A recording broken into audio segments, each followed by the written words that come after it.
So today we're going to get things a little bit closer to being back on track. We're going to stay within comic books, but step away from the animation a little bit. I didn't actually realize that synced up so well, but it does. You would think the comic book stuff, there should be so much more to talk about.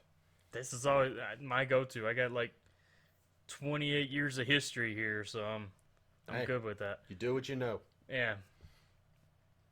So we're going to be watching X-Men Days of Future Past. Probably, I think it's my favorite X-Men movie, honestly. Everybody hates X-Men 3. The first X-Men is just good because it's, it was the first, basically. It's what started all of this. And, I mean, we watched it. It wasn't bad. It No, was actually not at pretty all. entertaining. X-Men 2 is insanely good, but I've seen it so many times I'm burnt out on it. I'm like, I can predict everything that's going to happen. I just don't care anymore. Amazingly, I haven't got that far with Avengers yet, but I'm probably very close. And then we got X-Men First Class, which I love. I think that movie is a ton of fun. I think I could agree with that, yeah. Yeah. It's almost a surprise that we're not doing that one. I thought about it, but I was like, between them, because I didn't want to just make it all X-Men on here. Yeah. It's like, Yeah. which one? Because we only extended this lineup to go so far, and I was like, if I got to pick, I want to put another X-Men on there, but I want it to be Days of Future Past just because it's that good. And of course, we're still waiting at this current moment for the release of X-Men Apocalypse on Blu-ray. And it's definitely the weakest of this trilogy. So we're going to be watching this one, and we're sticking to the theatrical, not the road cut itself, because I was very disappointed in it. You see, they went and they did the road cut because a lot of people demanded it, but people started really heavily demanding it based on an article that came out where a guy was talking about, oh, you see, the scenes that were cut for Anna Paquin were her actually doing rogue comic stuff. Like, they talked about it was a breakout sequence, and she was going to absorb a whole bunch of different powers and go head on against these Sentinels. And they kind of make it sound like it was cut because it was just, that was it. It was her doing that, and then she died. That's what they described. That is not at all what the road cut is. You almost kind of been happy for something like that. That's what made people demand it. People have been waiting for that since the first X-Men movie. They're like, that's what we want Rogue to do, is absorb a ton of power. She doesn't have to go Ms. Marvel, because she can't. It's not what she can do, but she can absorb them. Let's see what she could be capable of. Yeah, I mean, in the comics, she lost the Ms. Marvel powers, and she became what she is in the movies, but it was because she could control her powers now, and so she would absorb, like, Cyclops Optic Blast, Colossus Steel Skin, and then Angel's Wings, and she would go fight with those. And then they would wear off, and she would absorb some other stuff. That's what I wanted to see, was her absorb a bunch of prisoner mutants' powers, fight a ton of Sentinels, and even if she died in the process, it would have been an amazing scene. She went down in a blaze of glory. Yeah. And it was just there for them to give Magneto and Xavier something to do. So I thought it was at the beginning. Turns out it happens towards the end. And if I can remember differences, I'll try to note them as we go throughout here. I don't remember many of them. But we're sitting on the title screen right now, as always. Just staring at the same screen over and over and over again. I've seen Iceman too many times now. So, we're hitting play right now. We play all these on the Xbox. It's very hard to time them out I do with the one-time iTunes. use of the iTunes stuff to be able to sync it up with the actual time is like, I'm already, attached to that. I just tell time. I'm like, this 5, 6, 7, 8, you're good to go. And with this one, like, if I haven't worked out what button does what, so whenever I hit something, it's like screws up the whole thing. You just wishing you knew the button that put up the progress bar at the bottom and didn't affect anything else. Yeah, I mean, I found the button to do that, but then I had a hard time getting rid of it, and I like exited out of the movie and all that stuff. So I'm gonna try to sync you up as best I can. 20th Century Fox just faded away. Dude pulls an arrow. He shoots it. It goes through. TSG Entertainment. I've seen them do that before, too. Shoot the arrows through the axes with the missing piece in the middle. There's got to be some insane skill. It's insane skill. Bad Hat Harry. That's a bad name, actually. Man speaking indistinctly on PA as the Marvel logo. What are you saying to me? Please tell me. CinemaSins is right. This thing feels like it gets longer each movie. It's like they just add more comics to it. All right, we're at the black screen waiting. Oh, fading in. New York City. I said that literally as it came on screen, so hopefully that should be it. So, they went full Terminator in this I was about opening. to say, it's like, yeah. Yeah, I was like, I'm not sure which one of us is going to say it first, but yeah, they did. And I didn't have any time going into this, so I didn't prep nothing. I'm literally doing all of this on guesswork. In the comics, of course, everybody has the M over their logo, over their eye. And that guy stands out because you see him later. Yeah. Yeah. They have the M over their eye because that's them being marked as mutants. And of course, their inhibitor collars and everything. And in comics, Bishop is from this future. Huh. And so that's why he has M over his eye. Oh, interesting. Yeah. Which I made a bishop recently. I can't remember if I put the M over his eye or not. I feel like I didn't. There are theories, even though it's never specifically stated, that is this little silver-haired guy is Nate Gray. It's supposed to be... I'm pretty sure it's Nate Gray. He's another one of those alternate future guys. And he's got the white hair going on. It's because it's white mixed with some brown, isn't it? Yeah. Yeah. I think that's what makes everyone believe that it's him. He's like an alternate reality future child of like Jean Grey and Cyclops. One of like 20. Seriously, you want to see something that is just insanely confusing? Just type in Jean Grey family tree. Oh, wow. And you're going to see so many branch offs that say alternate reality, alternate reality. Now, Cyclops and Emma Frost have an alternate reality daughter. Just Cyclops because they're has the only been ones that didn't. Taking care of all realities. I have a child in them all. Doesn't matter with who. Yeah, because like Cable was a legit one. He was their kid sent to the future, and then he came back as an old guy. Oh. Yeah. And then there's like Nate Gray, Rachel Summers. Actually, Rachel Summers, Phoenix. She's the one that's focused in Days of Future Past, because she sends Kitty Pryde back the same way Kitty Pryde sends everyone back in this one. Curious. Just instead of introducing a new character, they're like, well, let's go ahead and give the power to someone that already exists. Sure, Kitty Pryde makes sense, whatever. She just now magically has a new mutant power. Let's not explain it at all. I don't understand how phasing turns into, I'm going to send your brain back in the past. Yeah, that was the part that confused me. Yeah, I saw it, and I was like, well, they'll explain it. And then they didn't. And I'm like, I'm going to try to look past it. This is an awesome opening sequence, by the way. Warpath. Blink. Look at her. Oh, she's so cool. Another form of the teleporters, which I have to say, I think I prefer her power over the others. Colossus. Kitty Pryde. Bishop. Sunspot. Yeah, oh yeah, he has the M label in this one. I love how Colossus in this version is basically completely helpless without someone else. He has every time you see him fight, he has to ask someone else to power him up. They don't automatically do it. He has to ask them. Say, who's going to help me this time? Yeah, when I first saw Sunspot, I was like, wait a minute. I didn't know everybody. Like, you would know him, so I'm like, when did Human Torch come in here? Even CinemaSins said that. They're like, oh, they had to rip off their own Human Torch. So Warpath is basically just enhanced strength, senses, and all that. Ah. And of course, I know the joke, why didn't she just teleport them to the room? Because movie. There's no other reason. It's movie. And it's giving everyone a chance to do some stuff. Because you would think range, but, you know, where's this? Where's Iceman been this whole time? At another location. Within Basically. the same place. Because now look, it's like, I'm ahead of you. And he looks puzzled. And it's just like, okay. I mean, it made it look, you don't know where she went. Like, why was he off hanging out by himself? While everyone else was just sitting down. Colossus looked like he was reading the paper. We're just taking it easy in the safe house. Hoping nobody finds us. Now I think they said that's the diamond skin, so that's Emma Frost's diamond skin that he just turned into. And then here he goes Iceman. ice, but Against fire, you would think. no, I'm thinking like, who'd they get that power from? Because it was supposed to be they're showcasing the powers. Oh no, that's diamond skin, I think.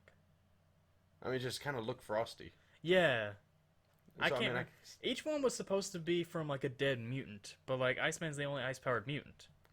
Wow. But then there's also fire, well that we've seen, that they've shown us. Okay. He just straight up. And apparently he's dead now.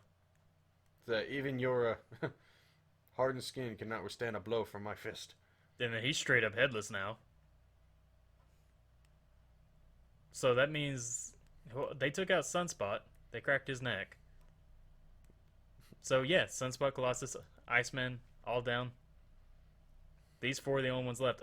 Also, why'd she do that? Everything that's opening scene is an also, but literally you would transport him to a different Location, area, not like right behind you. I know you're in a panic to quickly save him, but I figured you could move a lot quicker than that. Yeah, you'd have to know the mentality of how she works to be able to understand that. But we don't know the mentality of how she works in this. Also, Warpath feels really useless in all this. He's just there for comic fans. Yeah. So, what was exactly Bishop's power? He just absorbs? He absorbs and he can redirect. So anything you hit him with, he just absorbs it, sends it back to you in energy. Huh. And this one, he has a gun hooked to him. Like, did you notice that it had Yeah. the cable? It's literally hooked into like his blood or whatever. And so he just channels it through the gun. Which is cool. It's a nice way of including his gun while, still having his same powers. Because I don't think he did that in comic. I think he actually shot it out as energy blast from his hands.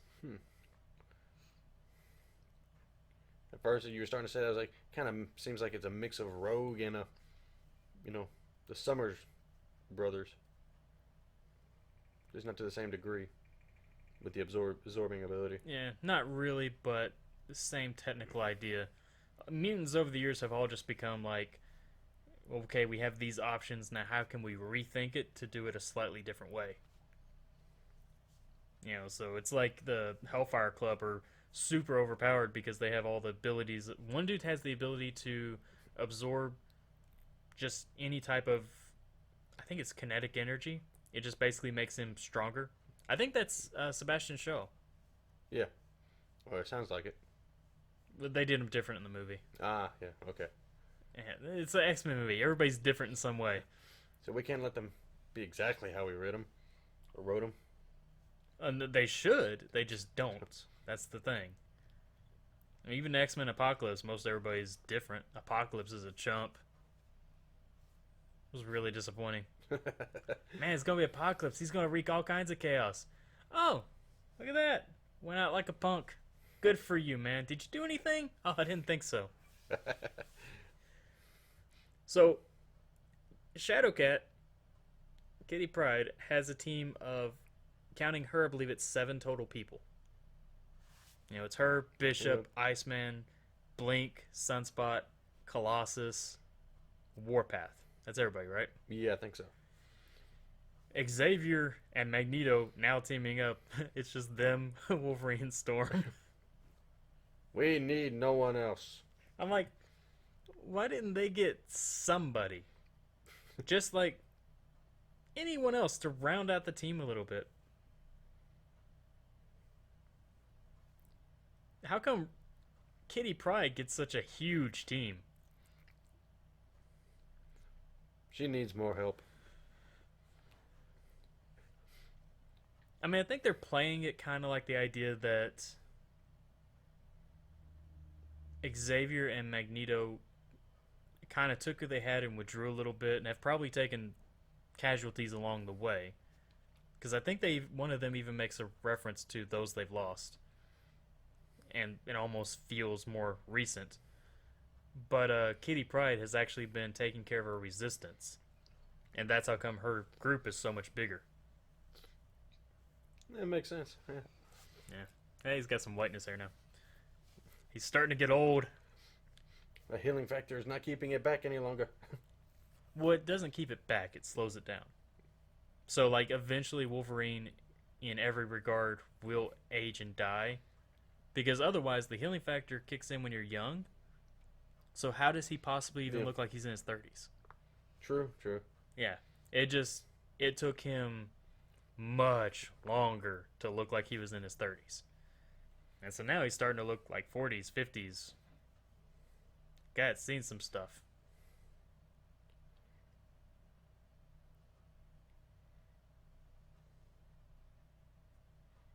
So much of this dialogue is literally done so that everyone here has a chance to speak. And they still cut some out. The road cut did have everybody talking more. Because even Warpath and Blink, I think, speak up. Or it's Warpath and Sunspot. I know Warpath speaks, and I don't think he talks here. No, I think his just comment was earlier. Dude's such a good actor. Bolivar Trask is not a short man in the comics, but dude's so good, I'm like, who cares? The fact that he's been used twice in the X-Men movies. In 3, wasn't he? Defense Secretary Trask. He was in 3? It might have been a different Trask, but that was the one who Mystique was disguising as to... He was the black guy in the room when they were talking about Mystique being captured. Okay. So that still would have been Bolivar then. They wouldn't have used someone else. Okay. Because I know in the first movie it was Henry Gyrick. That's the guy that was briefly mentioned. I mean, if they only refer to him as Trask, then I think Bolivar had a son. One of them had sons. There was a lot of people that tried to fight the X-Men. I lose track of them. I can't remember who had a kid and who didn't. Now, if you're talking timeline logic, the big question in this is, how come they never dealt with the Sentinels before? Because you would, when you're first watching this, you would initially say they didn't have them done until now. But as the climax shows you, they had Sentinels. The only thing I would suggest is they were intended to take them out, but weren't as capable of taking out the mutants like they thought. I think the canon story is supposed to be it happens between what we've seen and X-Men. I think that's the story they're going with. And then they go and perfect it over such and such amount of years and then end up with what they have now, which, you know, wipes out the mutants, basically.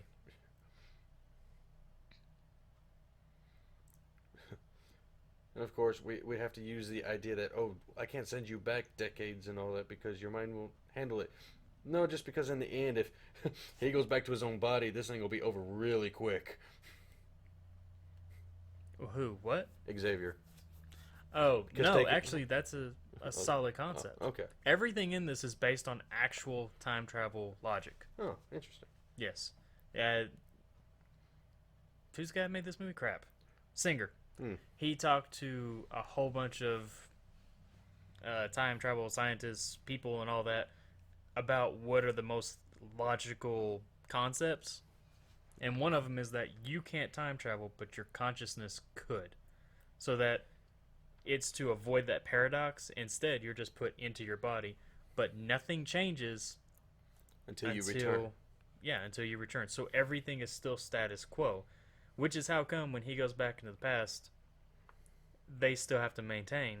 And no matter what, until he is basically, you know, like at the end of the movie, he passes out in the water. Mm-hmm. Until he falls asleep and would wake up in the modern world, everything is still the same. So even though all the decisions have been made to change time, it can't apply until he's actually come back. And it would do some. The reason it can't work, it can't be done, is because your mind couldn't sustain that kind of damage of being pushed back that far. And that's how come Wolverine fits. So scientifically, he is the most logical choice to send back. And then the animated series in the 90s, they did this same storyline where it was Forge that sends Bishop back through a time machine. And so many people remember that one, they forget that it was this same version, but with Rachel Gray doing it to Kitty Pryde.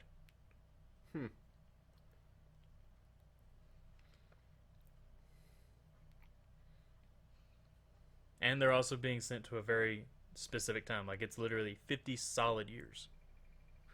You know, so it's not like they can say, okay, on this, you'll go back to December 3rd, even though it's like January 25th. No, it will go back solid dates.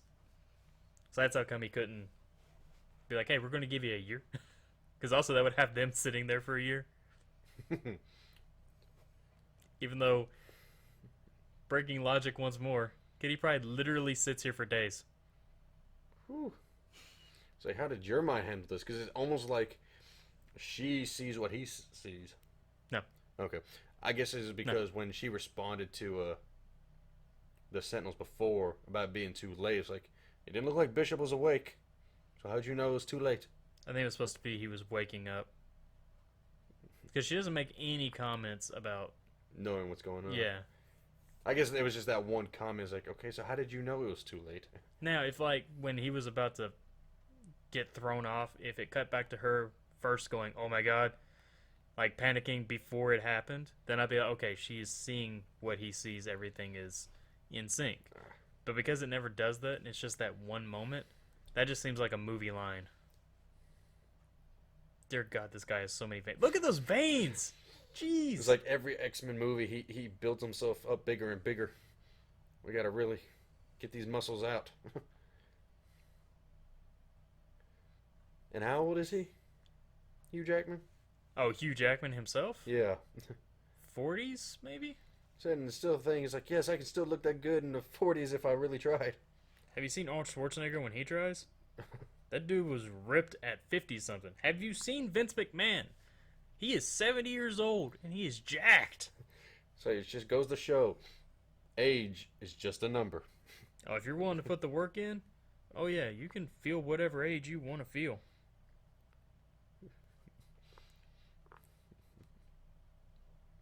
Hang on, I'm looking him up.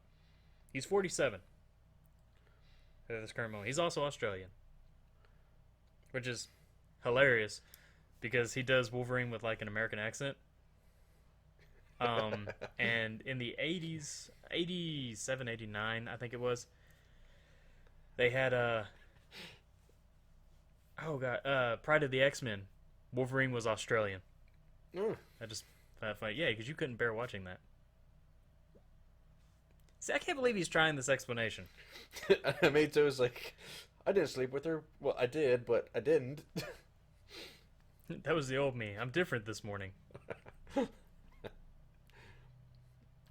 And then we had to throw this small little Terminator aspect in there. Which Terminator aspect? I think they asked him about it. I'm pretty sure his pants on, but he asked him about his clothes and all that. Then he says, like, would you believe me if I told you I was from the future?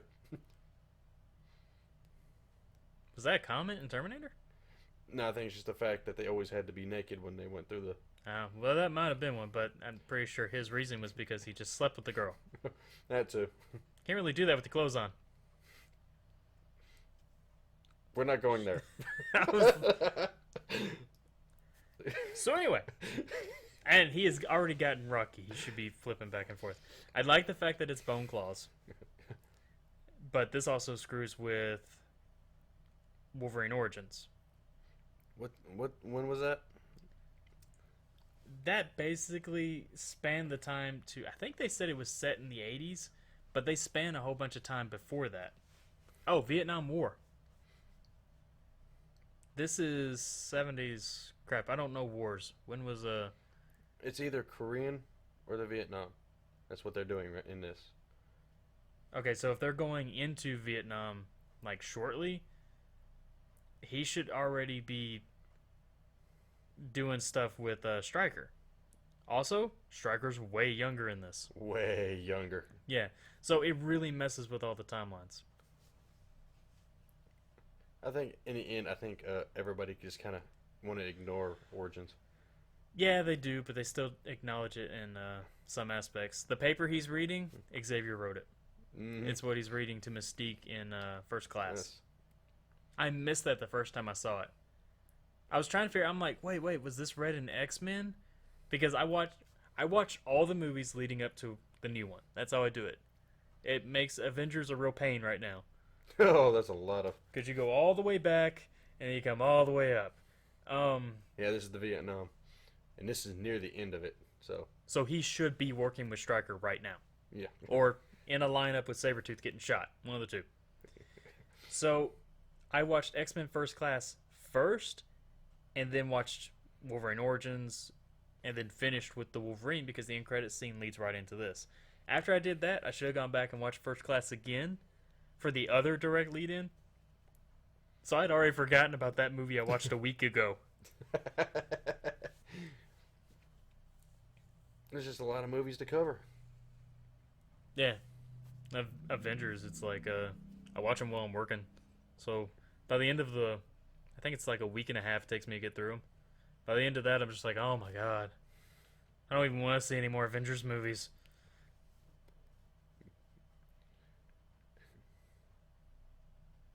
Also, did you see his name tag? Did you see it? I believe I know what you said, but I missed it just then. But I think What do you think it says? Sanders. Yeah, it's Colonel Sanders. I was like, I know it's there. I'm like, it's so sad, but I can't believe it. Also, no quarantine is broken just because a guy comes up and says, I said move aside. No, they're like, hey, dude, It was like quarantine. It was like, my rank is above you, plain and simple. Doesn't even matter. And in the end, the only one who's probably the easiest to get away with the whole mutant aspect would be. Yeah, that's Yeah. Huh? What? Who? What? I was talking about his name I forgot. Havoc? Yeah. Oh, because he looks human. Yeah. Oh, okay, yeah. I was wondering where you were going with that, but yeah. So in the room we have Mystique, there's Stryker, Havoc. Toad was the guy with the goggles. Ink. I think that's his name is Ink. The one that has the porcupine hair? No, that has tattoo. Okay, that one. The one that has the ink. Yeah. I think that's his name. I think that guy's Spike. I'm not sure. Those two I was really sketchy on. I know the guy with the tattoos exists, but either he's more recent or I just don't know who he is. I haven't read X-Men in probably 10 years now. And the other guy, no one really knows, but I've heard a lot of people say they think he's Spike, the guy that started in X-Men Evolution as like Storm's nephew or whoever it was. Cousin, whoever. And then was brought into the comics after that.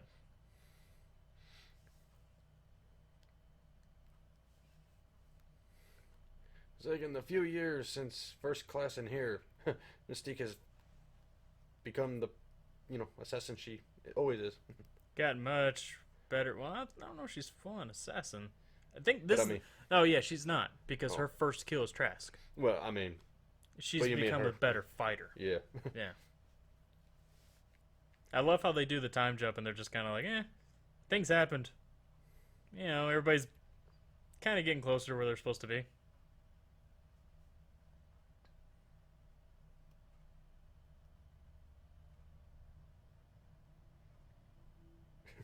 That close to keep saving us from, X-Men Origins and all that. That close. Oh, yeah, it's also funny, in the original movies they had Cyclops, and because they went back and did First Class, they brought in Havoc, making Havoc Cyclops' older brother, which is solidly established in Apocalypse since Havoc's the one that brings Cyclops there. Huh. In the comics, it's flipped. Cyclops is actually a decent bit older than Havoc. Interesting. It's like, we did this, so we have to do something a little bit different. It was just not had to. They just Okay, oh, wanted sure. another. Yeah. They're like, hey, Havoc would be cool to put in here. Havoc would be awesome to put in here. I just wish he wasn't underutilized in every movie. How did no one see that? Exactly. Because I mean, okay, the And first the name changed too. Well, yeah, she changed the full outfit, but I mean, it's like what? the first class, Havoc was actually doing some stuff. This one, that was it. He's done. He's gone. Third one basically does just as much. I'm like, come on, the dude's cool. Let him do something. Especially now that he can control his power. Yeah, it's like he can actually do something. I swear he's only in the third one to introduce Cyclops. Hey, by the way, here's my brother. He has mutant powers too. His come out of his eyeballs though, because he's not as special as I am. That would have to be on the sucky end of things. It's like Havoc, yeah, he can't fully control it, but it's not like one of those things that you have to keep contained. Yeah, they both had the same problem. They couldn't control their powers. Havoc got something to where he could channel it. I think it was first through his chest, then through his hands. And Cyclops has always had the glasses. Yeah, I still don't think to this day he's ever controlled it.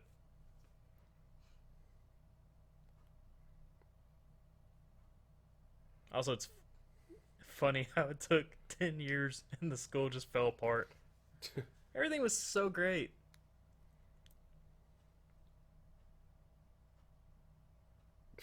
Haha, funny joke because in the comics he is. I'm sure he has alternate reality kids, of course, because everybody has alternate reality kids. But he does have an actual child in the classic universe. Huh. Dakin. Oh yeah. Yeah, dude that has two claws in the back of his hand and one in his wrist, forearm. Or no, actually, that'd be the same definition all around. This is your whole wrist. This is your entire forearm. It's just two of them come out the top, one comes out the bottom. Yeah, one comes out on the palm side. I actually like that approach. It's kind of cool looking. I think that was subconsciously after hearing before. That was one of the ideas that I went for the one figure in the story I was making with the Necromancer, because he has that. His clone X-23, she has the two coming out the back of her hand. She has one coming out of her foot, which is cool when you're an assassin who's also kicking people. But also kind of weird. It's weird to see, but when you actually see her utilize it, it's like, oh. and she doesn't use it as much anymore. Beast vs. Wolverine is actually kind of a cool fight, even though you wouldn't think it would be. Let the animals duke it out. Yeah, I always liked seeing Gambit and Wolverine fight. Because it's like Wolverine has a healing factor, so Gambit's hitting him with everything he's got. But he's so good, Wolverine can barely hit him. Those guys, the 90s animated series used to play that up. They would do Danger Room sequences together. And that just always made Gambit so cool to me. I'm like, this dude doesn't have a healing factor, and he can still hang with Wolverine. I was gonna say, was it like a rivalry, or was it just because they enjoy doing that to each other?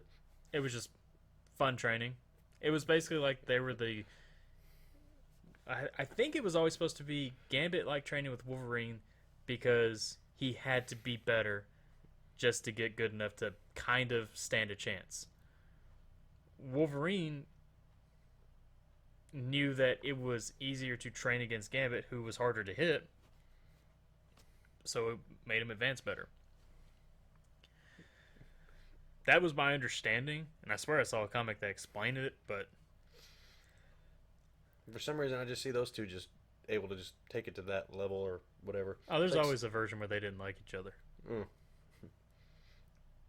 I just like seeing Cyclops and not trying to get as serious as that or whatever.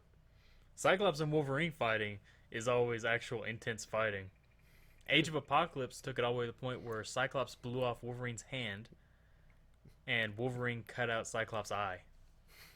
Oh. So he grew his hair out and he has it over his eye, and then he's got a single visor over the other one. Oh, nice. Yeah, I was like, nah, that's kind of cool. And you notice how they flipped it from the first movie? Yeah, he had the formula to try to cure. Was it? Okay, no, go ahead. Apparently, in X-Men, Xavier was reaching out to Wolverine, trying to okay. pull him out and make him into a team player. And in this one, it's Wolverine literally having to pull Xavier out and turn him into a team player. Makes you wonder. Well, I mean, at this point in time, this is considered the actual timeline. Who pulled him out originally? Uh, yeah, that is a really good question. Because also, Beast has this thing where he can go human again. So at some point, either that quit working. No, at some point. What's the thing about that Critical Role thing where he was doing the voiceover stuff? And Sam Riegel's like, pick up! And I almost said the exact same line, but I realized I've never explained it on audio. So it would have been totally out of place. For his, though, it could make some sense. No, on his end, what I mean is he accepted what he is because he goes into politics. Or at least in the original timeline. Apparently in the new one, he's probably still at the school. Yeah. But it's unclear if he's visiting Oh, yeah. or if he's actually there. We'll have to see. Because do you remember if he was wearing a suit or not? He was wearing a suit-ish, but it wasn't political. It looked a little bright. We'll have to. It's like 2 seconds, but we'll have to watch for it. Same guy, though, wasn't it? Yes. Kelsey Grammer. They brought him in just for that one sequence. And I didn't even know, so I was like, he came back. He was my favorite part of X-Men 3. But, no, he accepts what he is because he's full beast mode in X-Men 3 in politics. So, either he eventually pulls Xavier out, or just time does its thing. But something happened. Because that's one of 2 huge questions in this movie. In terms of, how did they get from here to where they were in X-Men?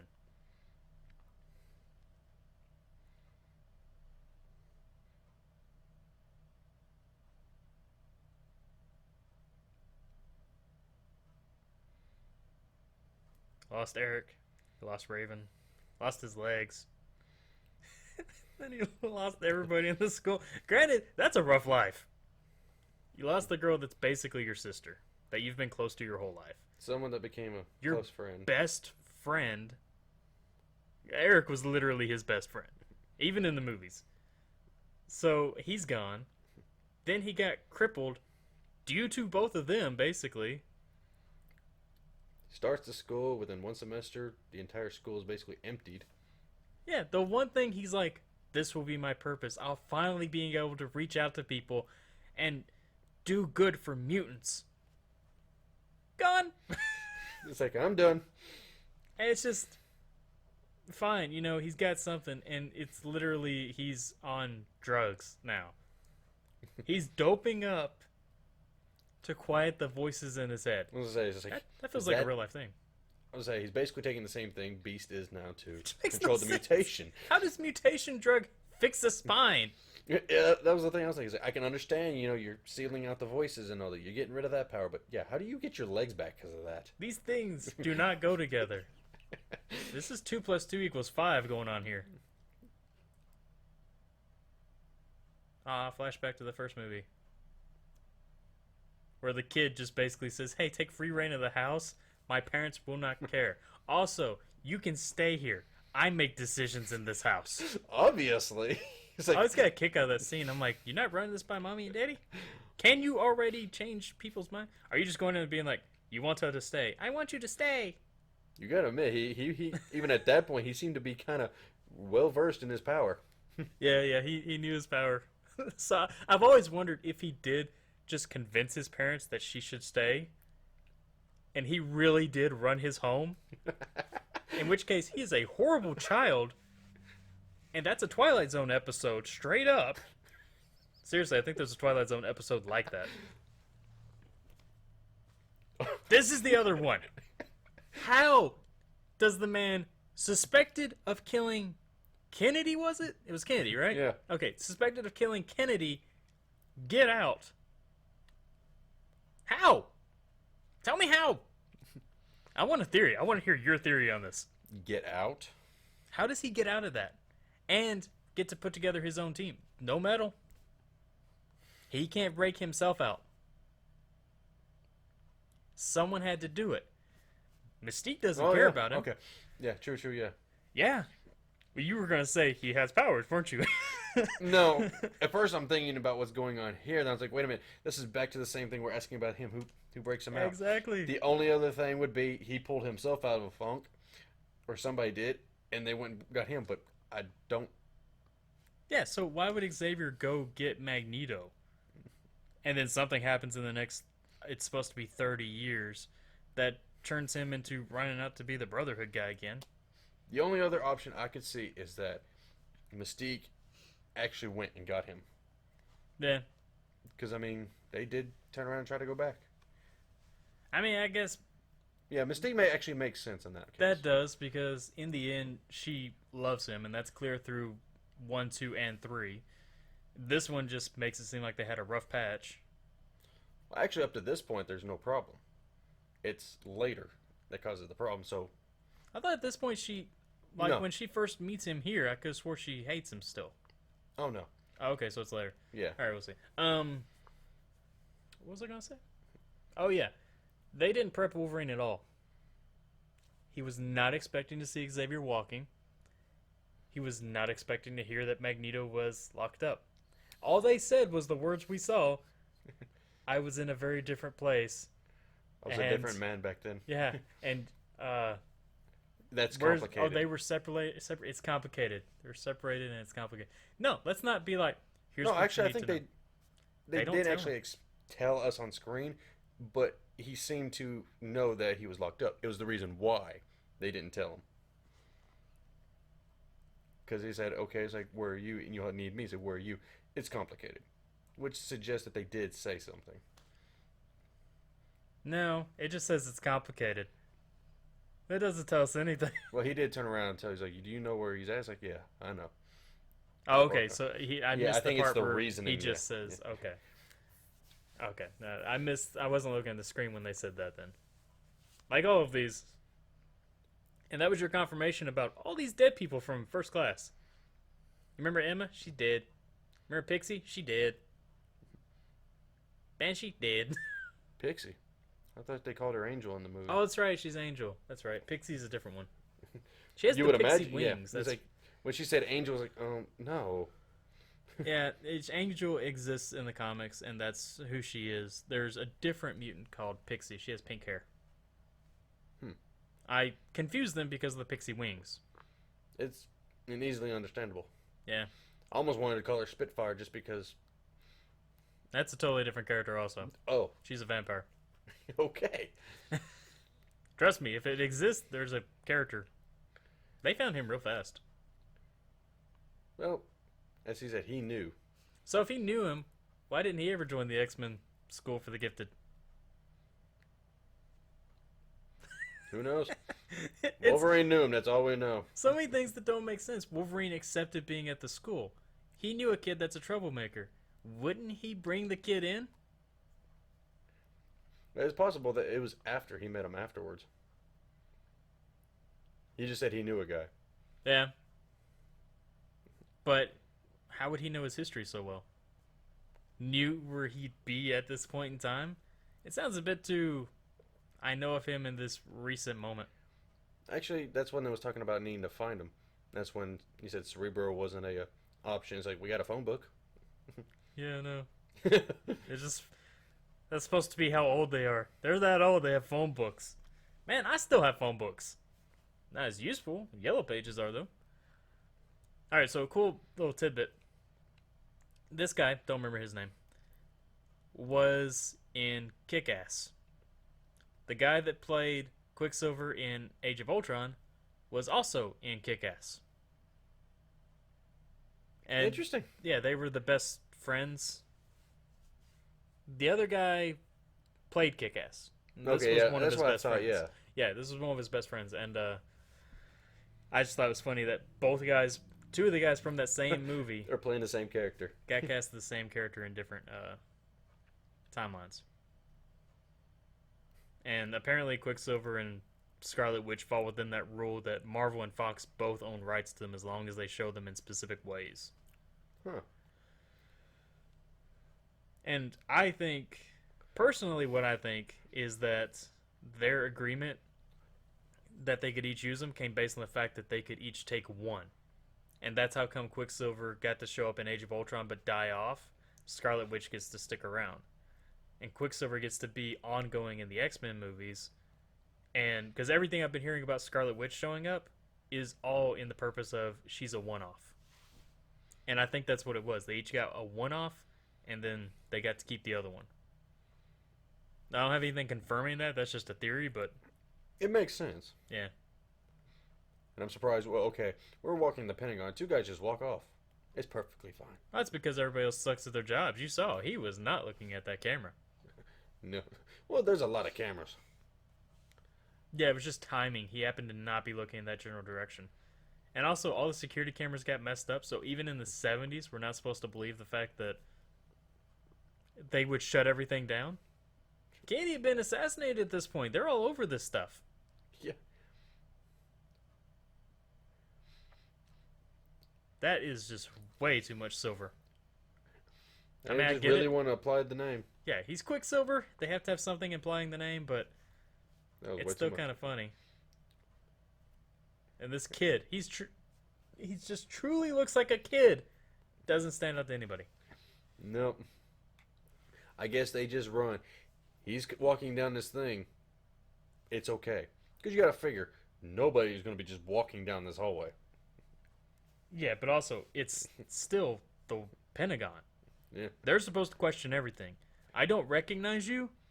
You don't belong here. Because we know each other. Because we have to. They would be notified new guys coming through. Meet the new guy. Here he is. Like, the protocol's there 10 times more strict than every protocol you've ever seen in your life. Standard questions like that, just, I don't see how they would apply. Now, if I'm wrong, I want to leave the country because that doesn't sound safe. I don't want to believe that this could happen. They just had to pull back a little bit on the idea of their security measures. I love how because he's the only inmate, it says 0001. It still makes me wonder the range of Magneto's power. They toyed with that in Apocalypse, like how far he can go. Because I think Apocalypse amplified it to where he could reach further. Because he was pulling metal out of the earth, and he couldn't do that before. So, I mean, the general how far away from me I can reach, he can obviously reach a pretty good distance. But he can't sit down here. Also, he's dead. Yeah, that much glass? No. Yeah. He can't sit down here, reach through the walls, and pull all of the metal to him. It's possible, if you really wanted to stretch the theory, that you could say maybe that's what he's doing when he sits there, and that's how he gets out, is it takes him 10 years, but he finally pulls enough metal to help him fight his way out. That's stretching a theory, though. That's like I'm shooting for the moon. I would still imagine, with enough time and training, his range could extend. Maybe not, massively. Training it. Well, but, I mean, yeah. you saw in the first movie, First Class, where Xavier is helping him expand his range. Actually, no, it wasn't expanding your range. It was the focus to be able to use his power Yeah. well. But that's expanding your range because he could do all that stuff close. It was because distance, size, I can't move something that big. He was enhancing him. The stronger you get in a single instance, the further your range becomes. I'm not disagreeing with you. I'm just saying it in I guess both I just directions. saw it different. All he was doing was releasing the tension that he viewed was holding him back from doing it. Yes, but it's still a training concept that makes you better. It applies in the same concept, yes. I guess when I think enhancement, he's literally extending the range. You're looking at his basic, I work out, I get stronger muscles. Instead of if I focus a little bit more, I could be a better fighter. They're the Same thing. they're the same thing. It's just different words applied to them. Free your mind.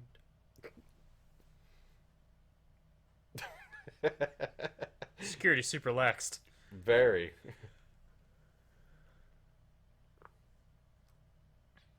Yeah, he was bumbling that badly.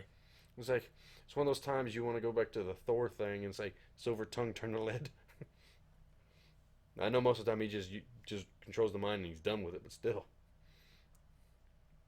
Ha ha, in joke reference that Magneto is Quicksilver's father. Which they do talk about in Apocalypse. Apocalypse, but not in the way you would like. That movie basically takes everything you wanted to see, teases it, and then does it differently. And by differently, I mean wrong.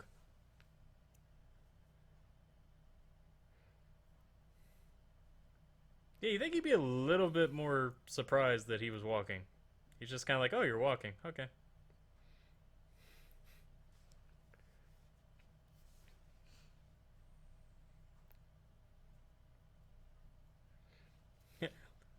Definitely don't want to own up to the fact that I don't have my powers right now. So, just going to play dumb here.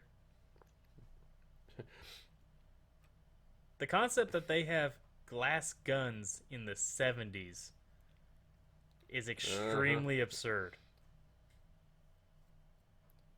And not only glass guns, they also had glass bullets, you see? And you see how long it's taken him to actually even do anything just then? I expected everything to just hit instantly. He was actually shaking everything. Oh, that's just movie suspense. Yeah. Yeah. And automatically, because that's happening, because it's to give the setup so that we could get this. What is in actuality a really awesome scene. But it does raise a question. What is the question? He's going super slow. The world around him is going super slow. Is the song playing extremely fast so that it is going normal speed to us? It's just there to set the mood. Yeah. But that is the question, because we would assume that's the song he's listening to right now. So that is the song he's listening to. That's not an yeah. assumption. Yeah. It's definitely a song he's listening to. But it's just, it's done on the concept that it's just there to kind of be the music in the background. But the question is really, if he's listening to it in real time, he's done with this before the song even really gets going. And it's like, because the idea that we've run with is, was it your perception of time slows down? Is what for a speedster? Yes. Okay. See, this is how he sees reality. This is how everything is working for him. So yeah, as you say, the song hasn't even started reacting yet. Yeah. And it's always interesting seeing how that worked. It's like, I just move your hand and you're hitting yourself at full speed. It's another slowdown concept. Because you see him move everything in real speed, but you have to remember everything is slowed down. So he's if turning you around ran just it as slamming. actual, yeah, it literally looked like the guy just punched himself full force in the face because he moved the arm in real time speed. But the guy is moving at super slow mo, which means his arm was moved super quick to his face. That's it's like, how that you works. can't even react that fast. Yeah, because it threw me the first time I saw that too, and then when I went back and watched it again, I was like, "Oh, that's what's happening." Hey, you ready for a dumb comment? Imagine if they were metal. Who like, would say that? That's only there to be an in joke. Haha, because he gets metal claws. And he's like, we're not even going to go there. Why would you comment? All he did was paper. You wouldn't go, if that was metal, I would have that paper. Man, you really want that paper? No. It's not a good comment. I hate those time travel movies where they have to make some tongue-in-cheek comment. It's like, oh, that actually does happen. If it fits the story, cool. That doesn't fit the story. That's just a random nothing thing. Awkward plane ride. Most awkward plane ride ever.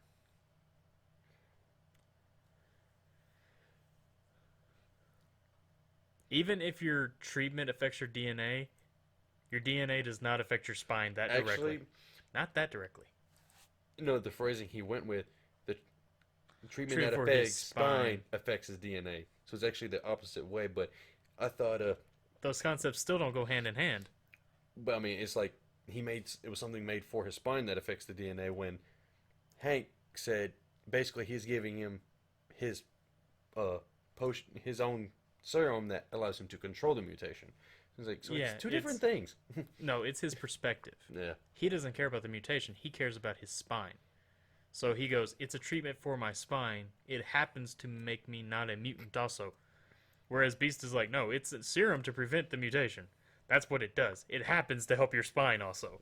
That is the fact. How it does, we don't know, but we'll go with that. Hey, Magneto's angry. Did you know he's angry? No, I can never tell. The sad part is, who's the one who has the real point? Magneto. There's no Exactly. question. There was no question. I mean, it's Xavier going, I couldn't take it. It was just so frustrating. He's like, you lost so Everybody much, needed me." let's just put you on a little. Yeah, Magneto's like, dude, I went to jail. All You these were people supposed to pick actually- up where I left off. It's like you lost people, as in they just went away. I watched people die. Magneto was there to, and also that's a dumb line too. Because Magneto's not being an ass there. He's literally telling the absolute truth. And this whole sequence should have gone very differently because Wolverine should on that comment, you're a survivor. He should be agreeing with Magneto on all of this. But because they have to keep teasing that he's the villain type in these movies, he can't ever be full hero. They can't allow that to happen. But no, That makes too much sense. yeah, because he's completely right. And I've always wanted to see one where it was Magneto and Xavier legitimately working together start to finish. I still hate how First Class ended because it was just, oh, by the way, boom! Nobody likes Magneto now. Oh, he just left with a new brotherhood. Awesome. Just doesn't, it didn't fit. It should have ended with them opening the school together. Certainly, the way they addressed it First Class and original X-Men, considering that Xavier and Magneto built Cerebro and stuff, it's like, no, I don't think so. Yeah, and that's why he has the helmet. But First Class is like, no, he got the helmet from Shaw, who got it from the Russians. See, how do they know how to make that? And it was Hank who built Cerebro. Yeah, but it's not to block Cerebros, to block telepaths. Yeah. And, it's the Russians, it's the 60s, 50s? 60s. It was 60s. They're playing off the whole, like, the Nazis invented all kinds of insane contraptions. Like, they made an actual tornado machine at one point. So I think they're playing off of that and saying, like, the Russians also ran a bunch of experiments. Which has also been a big Soviet thing for a while where people talk about that. It's like, oh yeah, the Nazis ran experiments. Soviet Union, USSR, those guys were running experiments. And so I think they're playing off the concept that they took a whole bunch of telepaths. They discovered mutants themselves and they kind of just went crazy trying to solve the problem. Mm-hmm. A rough guess, but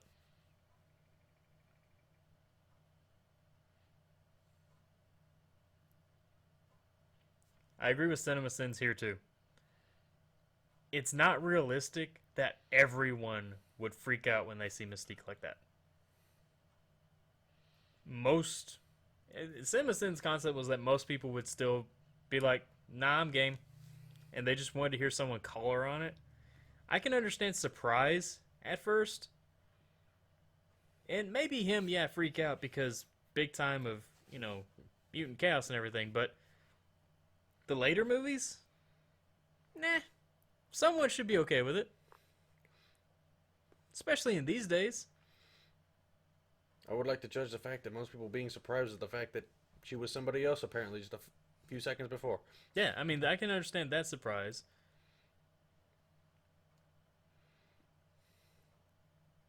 They keep a chess set on board a plane?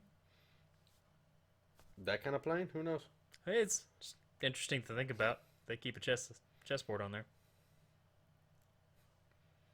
I mean, he spent a lot of time, setting it up and then carrying it. Well balanced, mind you. Yeah. Well balanced to get up here. Well, I was going to say, is it metal? I can't tell. Because if it was metal, that should be no problem for Magneto. It should be fine. It just focuses and it all stays in place. Everything's become so clear to me now. He's like, he's trying to refuse to believe it. Look at that. Just Like, and now everything's okay. Literally everything is okay. Oh, you didn't kill him. You were trying to save him because he's a mutant. Sit down, man. Have a drink. Let's play some chess. We're friends again. Yeah, they look like they might have metal pieces to them.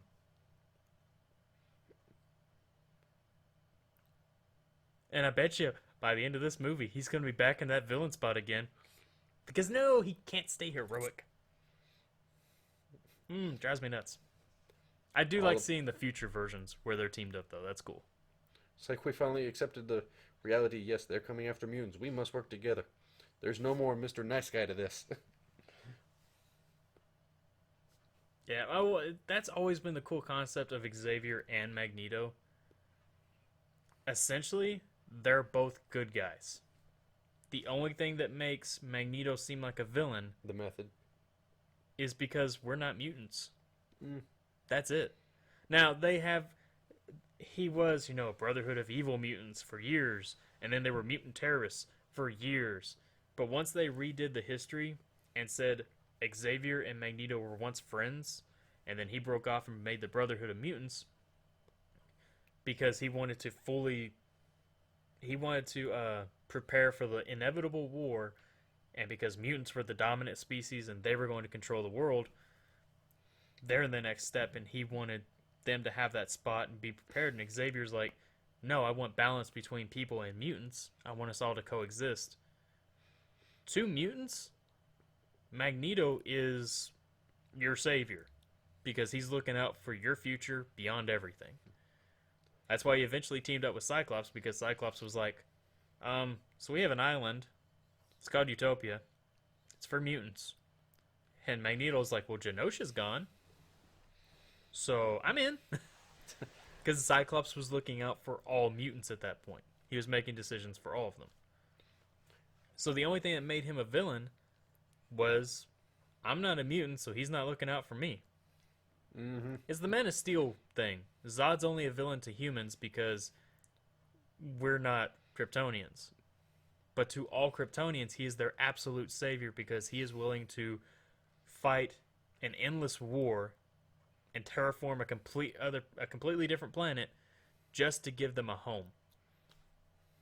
It's all about what side of that you're on. It's all about perspective. Yep. And that's what makes Magneto such an awesome, awesome villain. Same thing we were talking about when we were discussing Doom in Spider-Man. Oh, yeah.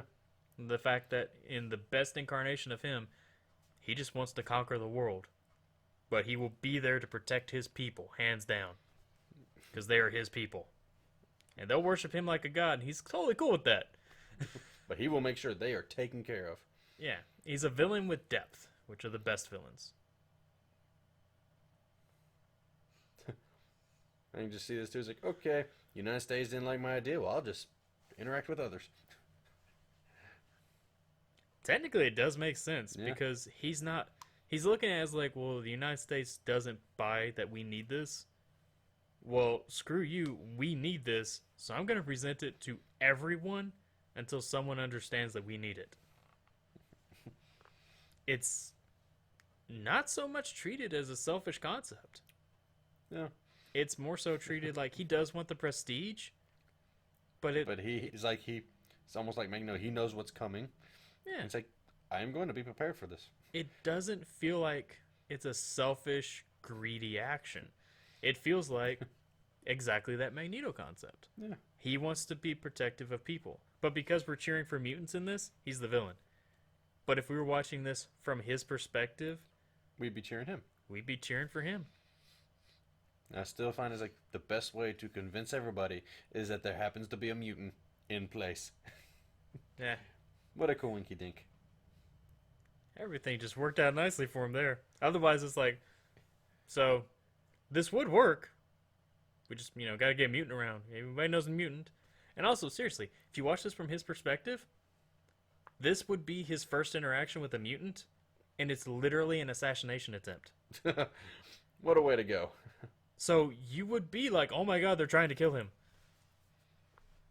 I like watching movies and then just kind of thinking about, okay, let me walk it through step by step from how this guy sees it, and then you see it in a totally different direction. That's not physically possible. Mutant or not, neither's that. It's Mystique. She's capable of anything that shouldn't work. Oh, you mean it's a movie? Yeah. Look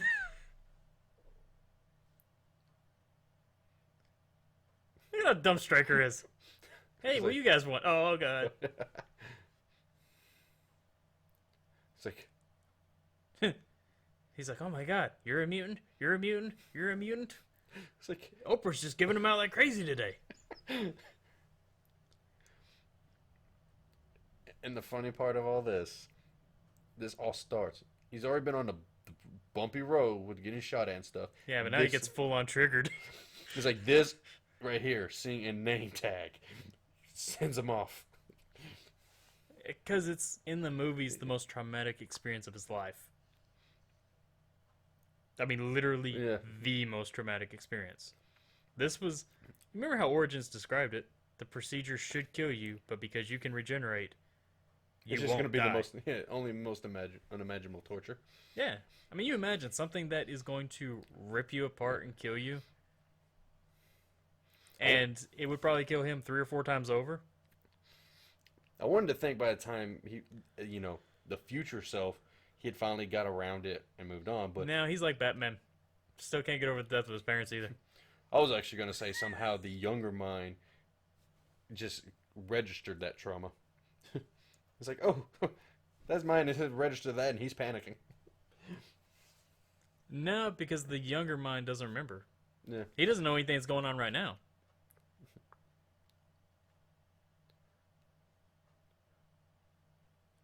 I do. Okay, backing up just for a second, though. I do like the fact that Magneto just fires the gun as it's leaving his hands. And granted, the accuracy of guiding that bullet out the window into Mystique's leg, how come he couldn't save Kennedy? Because that's pretty precise. Yeah. It was like, even Wanted couldn't even bend bullets that good. What? You never seen Wanted? Oh, yeah, I saw it. Which just so happens, hey, Been Xavier here plays the same guy in there. Yeah, I totally forgot that. I saw it one time years ago. And see, they used the same actor from the second movie. Totally bypassed the... Nobody thought to strap him down. Uh-huh. That's the... Now, hey, we should restrain this guy. So, 2 notes about this one sequence right here I really want to make.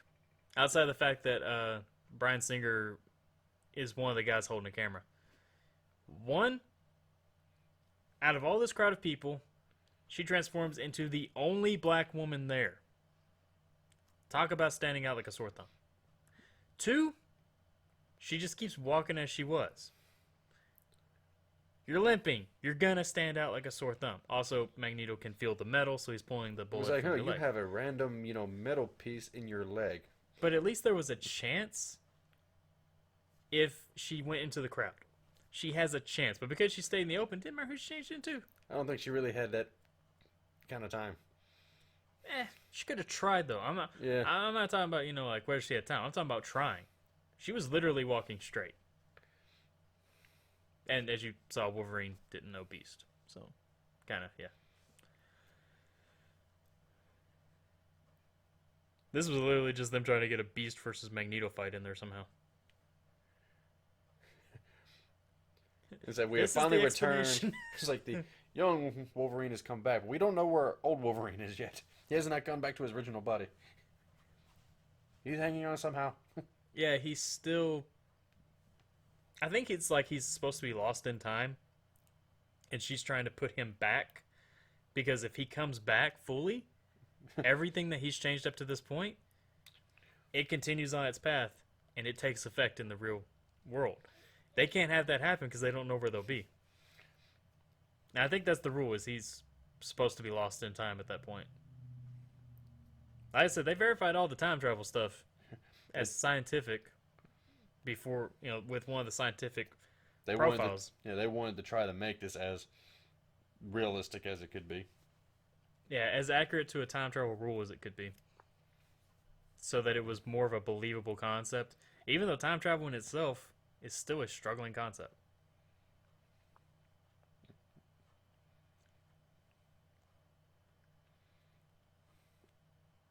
Okay, so I don't think it's that scene specifically.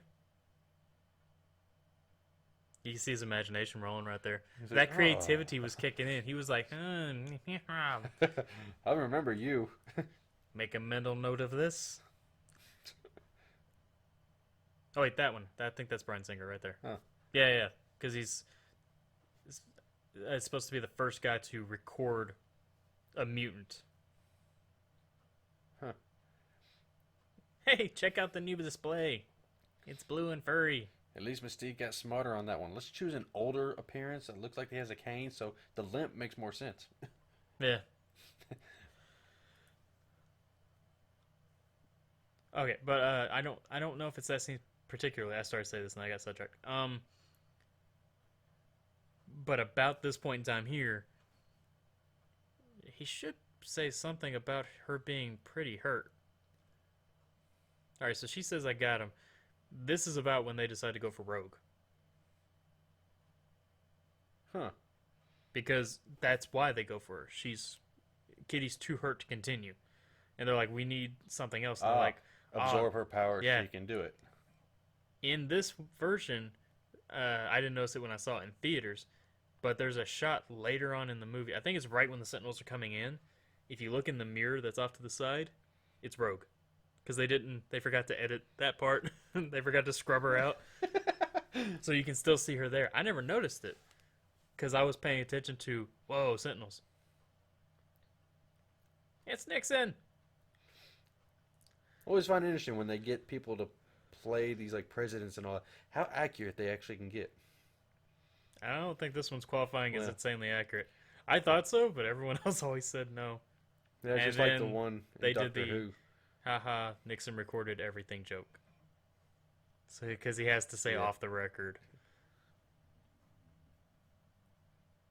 What was about Doctor Who? They had the season 6 first episodes and all the first two. They had Nixon. It's like, all Huh. these Nixon people. Yeah, I've always thought the impersonators were pretty good, but then I go online and a bunch of people are like, "Man, this was like the worst one," and I'm like, "Okay." It's like, what did I miss? I'm like, apparently I'm not remembering presidents very well, and then I go, "Never mind, that makes sense." History, presidents, I'm not good at either one.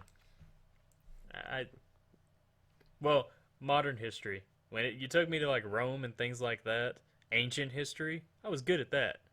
But when it came to the more 1900s on eras, I couldn't do that. Presidents, I never could keep them straight. Couldn't name them all. I couldn't even tell you state capitals. Nobody can tell you state capitals. Nobody knows them. His dogs must look huge to him. That was racist. I feel bad for saying 8 that. prototypes. You know, I appreciate this guy because he refused all the joke midget roles. Like, straight up, you know, every time they're like, "Hi, we got a midget. It's gonna be hilarious." That's how they were always used. And he said, "I will not be treated like that. I am not a midget. I am not a joke." So he took very serious roles and is a very respectable actor. Let me look back. Think of any other little people you've seen in movies. How many of them do you like? No, the only one that comes to mind actually is Austin Powers. Ah, the joke. If there ever was one. Because, I mean, yeah, literally, he is the joke. Oh, mini-me. And you're like, okay. I actually can't remember his name right now. I gotta look him up. Peter Dinklage. I can't believe I forgot that. Game of Thrones. Yeah. He's like, How accurate? Well, I know he's got a mirror, I think, somewhere, but yeah, he has a mirror. it's like, and you're still able to do it that well without really paying attention. It's also supposed to be his thing is he can sense the magnetic field, so kind of like he knows the frame of where he is, and he can feel the needle when he gets like to his head, and so he's probably had to do it many times before, so he's gotten better. Yeah. Pretty sure he probably just straight up stabbed himself a couple times.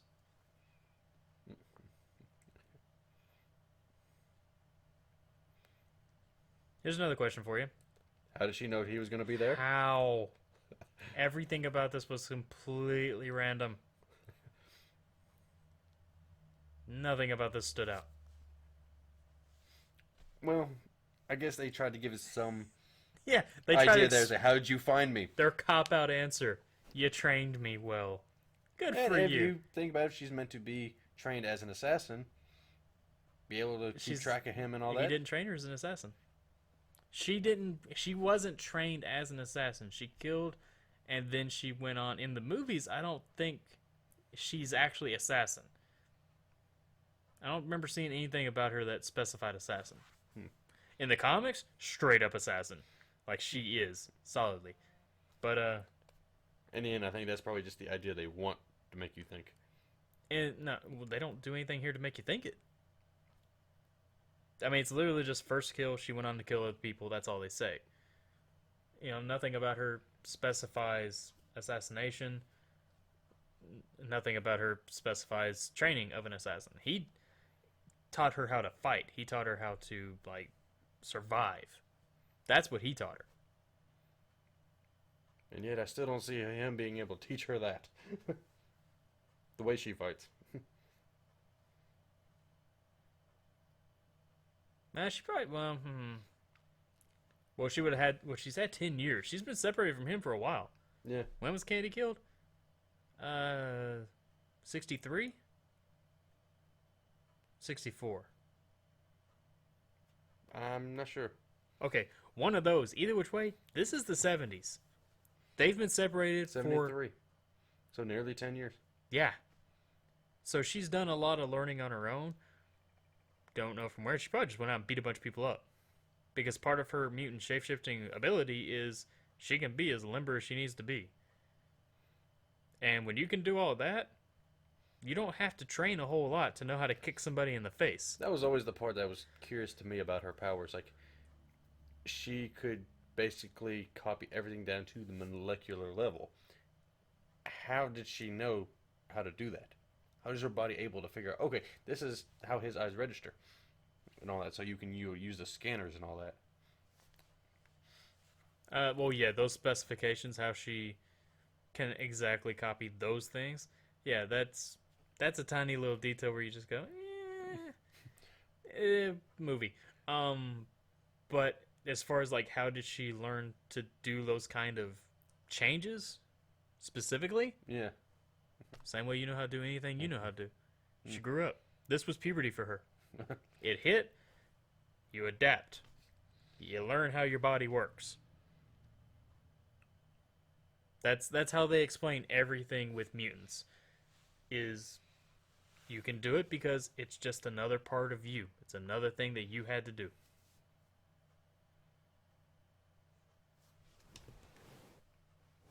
Getting weird pop-ups now. Your iTunes needs to be updated. Yeah, that's what that is. Thankfully, nothing critical. I just got this computer fixed. I don't want more viruses. He looks at it like a drug addict. Just like, I must have it. Because he is addicted. The voices, this is literally drug addiction 101. The voices in his head are too much. He can't take it. The drug literally makes him feel good. It soothes the voices. It heals his back. They're straight up, they went all in on drug addiction with him. Stereotypes, maybe. It's the wrong word. Crap. Moving on. I can't save that one. Cliche, maybe? Yeah. It's like, Drugs. I know. Yeah, drug addiction cliches. All of them. They just took it to the highest level. It's like, you get something real out of this. took it to the mutant level. I wouldn't say highest. I've seen the highest. The highest is Dark Place.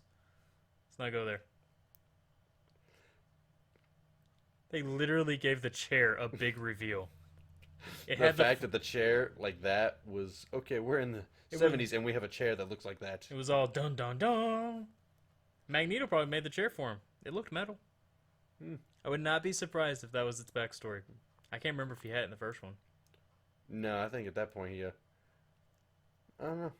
I can't remember if he was in that chair at the end. Or if he was getting. I thought he might have been in a push chair. Yeah, just a standard one. I mean, it'd be cool if Magneto did make it. Like, after all of that, before he got arrested, he came back and made a chair for him. That is like he made it. It's like, I'm sorry. Send it to the mail. Back then, it would have been cheap. I can still remember in the 90s, I don't remember personally because I was too young, but getting boxes that were, like, huge. Like, massive. Probably 3 feet by 3 feet, really. Because I had one of them for years. It was a massive box. And it only cost just a couple of bucks to ship. I think it was like $5, and that's all it took to ship that. These days, it costs more than $5 to ship a small box. Like a tiny, tiny box. Fits in my mailbox.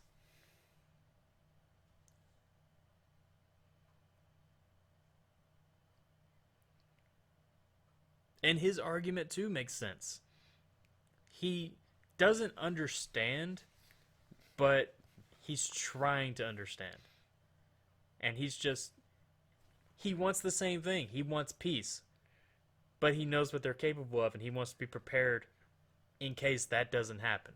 And he believes that this could unite everybody, all human race. And plus, hey, if we could, figure out what makes them work, hey, we could survive extinction possibly. So let's take that logic and run with that a little bit. That could explain why you don't see the Sentinels until, what was it, like 2030 something? No, 2020. Yeah, because 2023, that's where they were. You don't see the Sentinels until then because he makes them and then goes, mutants haven't become a problem. We have this in the back pocket. And then for 30 years, there's no need for it. So then, everything in X-Men happens. Everything in X-Men 2, everything in X-Men 3. During this whole stretch, he's probably trying to convince whatever government has control of them to let them loose to do their thing. And then they're also enhancing them and trying to better them because now he realizes, oh, mutants be everywhere, yo. Well, he can't. Remember, Raven kills him. Yeah. So he's whoever, that's right. You're completely right. I totally forgot that detail. So, no, now everything does make sense. That's how come they don't have the Sentinels So they're there. in this timeline because they weren't fully made. He helps finish them. As I say, he told the president, it's like they're ready. They just need to be turned on.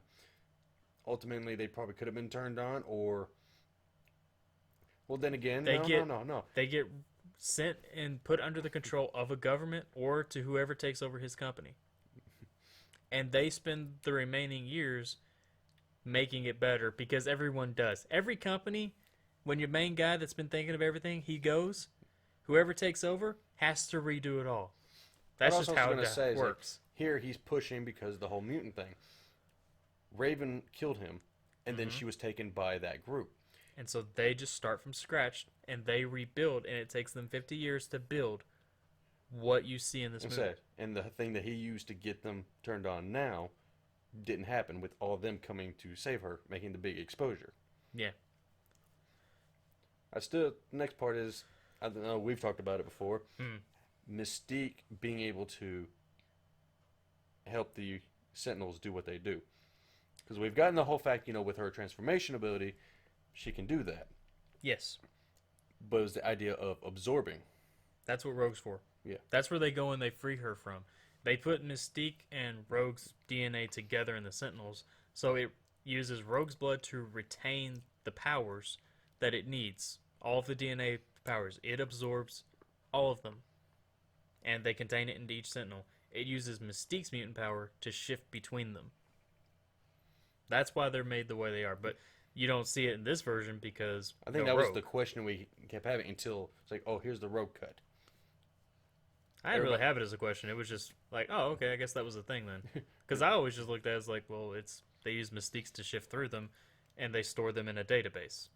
I thought it was just like that, but no, they went more technical, and they're like, no, it's Rogue's power, Rogue's DNA that absorbs it. Yeah, because I think I actually had that question because you're sitting there looking at it. It almost looks like it wasn't in that first scene, but I think in the later ones, it looks like they start absorbing power.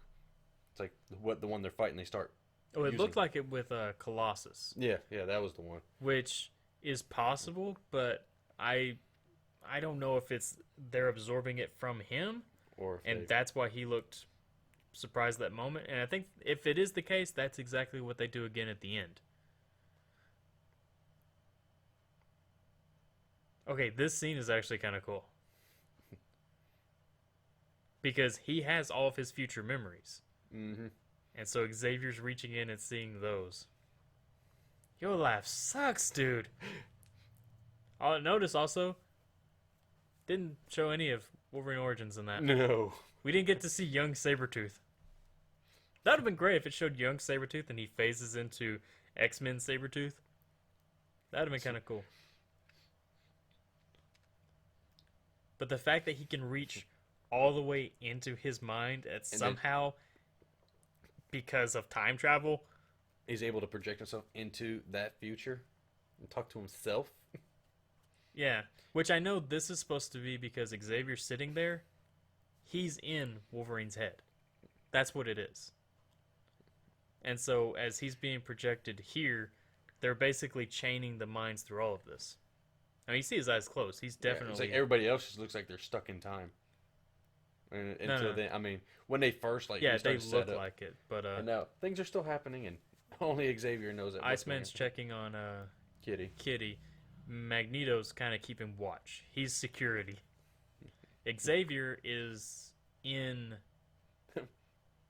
Wolverine's mind, which is how come like no one else is reacting to the conversation. They don't cut to a different sequence because this is actually all happening in his head.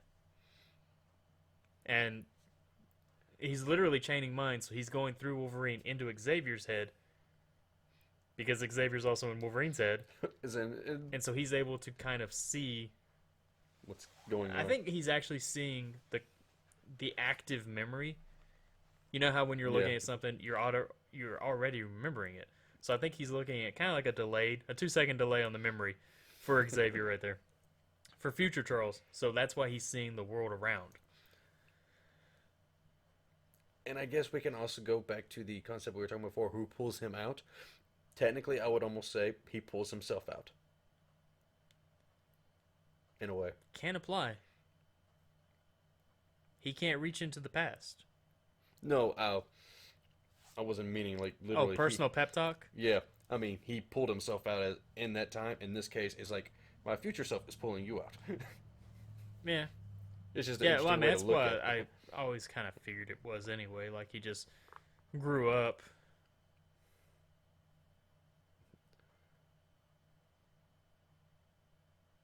Of course, in First Class, they made the joke about him losing his hair. In Apocalypse, it's because of Apocalypse he loses his hair. I'm like, it's such a dumb reasoning.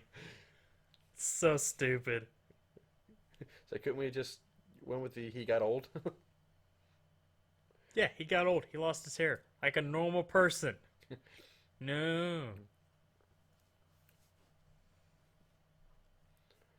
I can't remember if there was a point in the comics where Xavier had hair. Everything I can remember of young Xavier, he was bald.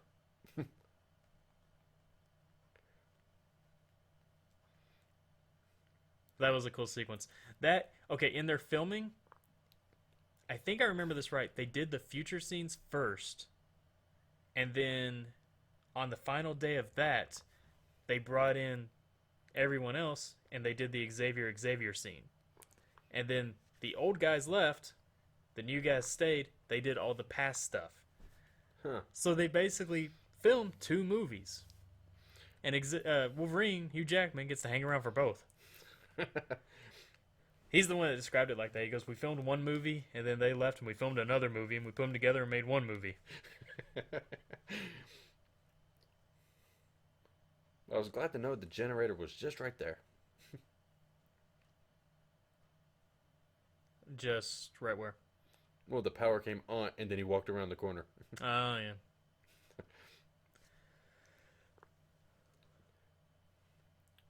And so because he's going to take these metal beams and lace what is apparently plastic sentinels. I'm gonna say space age polymer. I was sitting there trying to figure out what that was really. It's like, I think it's supposed to be a spaceship thing. at first I thought it was like, what, did you pick something out of a meteorite? Isn't that technically considered metal most times? No, I think it's the spaceship stuff. Stuff they send him in space with. Because I know it's not like straight up metal. Yeah. So now he can control them because he's all in the circuitry, I guess. That's That part is, I can understand you're controlling, the main movements, but the actual activation and everything. Yeah. This is straight up a Mortal Kombat temple. Every time we've panned, every time we've done the pan over it, I just hear the theme kick up in my head. Okay, yeah, that's it. Right here. They have this conversation, but the wording is different. Where they're like, there's someone else we can do. There's something else we can do. And it's the three of them. Yeah, I think they have that conversation. And then there's the additional text at the end of it. So the three of them go to get Rogue. And it's literally just, they go get Rogue. They grab her. Bobby dies. It's weird because he's fighting off a bunch of sentinels. And he's putting up ice walls. And then they break through and they burn him up. It's the exact same scene as later, just a different background setting to it. Ah. Because he literally does the churn while he's burning up. It's the same frame. They just altered the background. But, yeah, and then they bring her back. She absorbs Kitty's powers, and Kitty's like, where's Bobby? And they're like, about that. Let's not talk about it. You should rest. Yeah, it was also interesting when I first watched it. And it's like, oh, you run into him, Xavier finds him, and it's like Bobby just goes and holds Kitty's hand. I'm like, he moved on. He's like sending a clear message right there. I'm like, dude, your ex-girlfriend's not even around. But you want to make sure everybody knows. Especially when all of a sudden you do the road cut and she's still alive.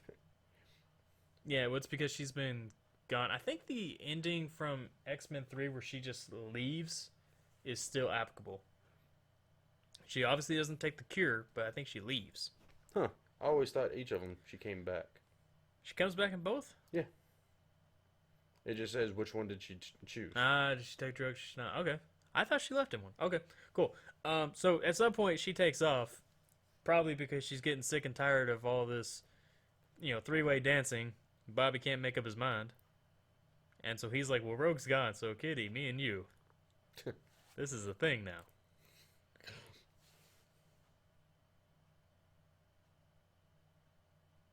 It's funny, he's actually reaching into her head now. So that she can see him. Mm-hmm. He's just putting his image in her mind. Or else she couldn't walk to her. She'd basically be trampling somebody. Bad news, guys.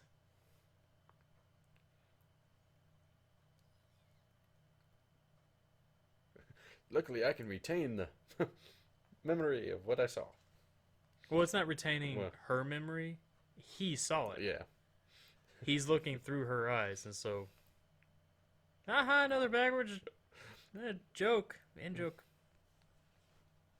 I jumbled the line, but it's another in-joke. I have to go back in time. And to think back then, it was only the 4. Ah. What was that? I was talking to my dad at one point, and he was like, I still remember it was like 2 channels.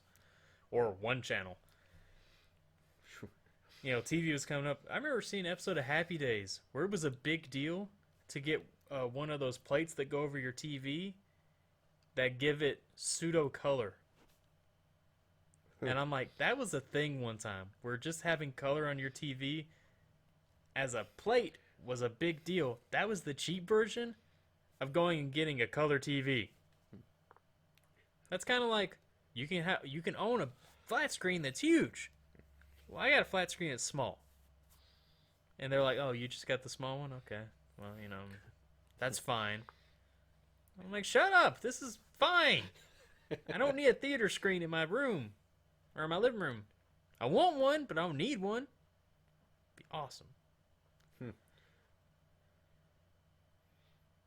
So was that also another part of the concept that they thought about? The That time travel principle where no matter what you do, time will always stay the same. Yes, you can't actually change time. It will rectify itself. Yeah, that's another time travel rule. It's the one that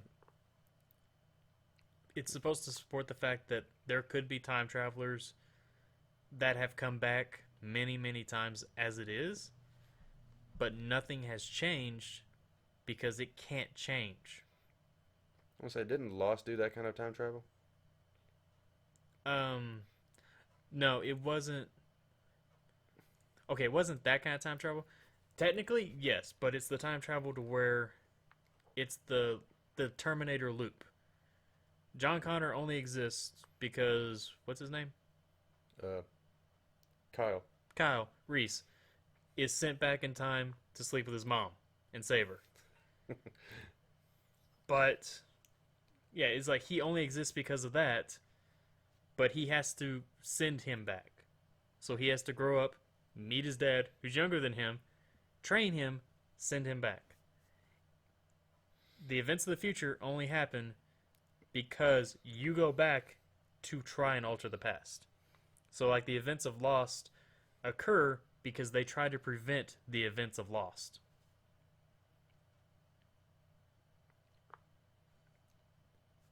His helmet, Angel's wing, Havoc's suit, And Shaw's coin. and the coin. Yeah, I wasn't sure if you noticed the coin. That was the part I was sitting there wondering. Was like, I can get the other ones. Why the coin? It's supposed to. It's basically an evidence lockup. Okay. That's basically what they collected on that day. They picked up his helmet. No, they didn't. But I was like, no, because he still had the helmet. yeah, but that's what it's supposed to be because I think Havoc. Yeah, his thing blew off. Yeah, his whole suit blew off and God, Havoc blew off one of her Dang it. wings. Angel's wing, yes, was lost, and the coin was still there. That's what it's supposed to be. I guess just when they finally caught Magneto's like, we're taking this and we're putting it here. Yeah, just with the rest of it. All Wolverine cares about is Jean, Scott, and Storm. One, kind of cool. He still cares about Scott in the midst of all this. Two, Blink, Warpath, Sunspot, Bishop. They don't matter. I think, because remember, this is the early time of the thing when you are first introduced to it before. Jean, Storm, and Scott were some of the first students. So they're not far off of their age. Yeah, I know. And the other reasoning is he didn't really get introductions to these guys. So it makes sense. It's just really funny to think about that he's like, remember these three people. Forget everyone else. Colossus doesn't even matter. He's been there for a while by the time. He's probably another one of the first students. Actually, X-Men defines them as first students. His first students were not Jean, Cyclops, or Storm. The technicality is of the new school, of version 2. When he really was able to sit down and get the school going. Yeah, and even then, they're not his first students. No. They show up kind of late in X-Men Apocalypse. They're the... What would it be? I think they're the first official X-Men team established that's not just we're a bunch of mutants getting together.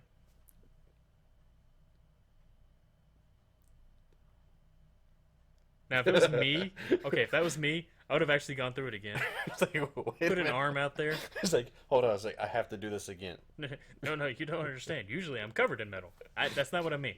What I mean is my bones are usually metal. Listen, okay, Xavier, I need you to come back here one more time, please.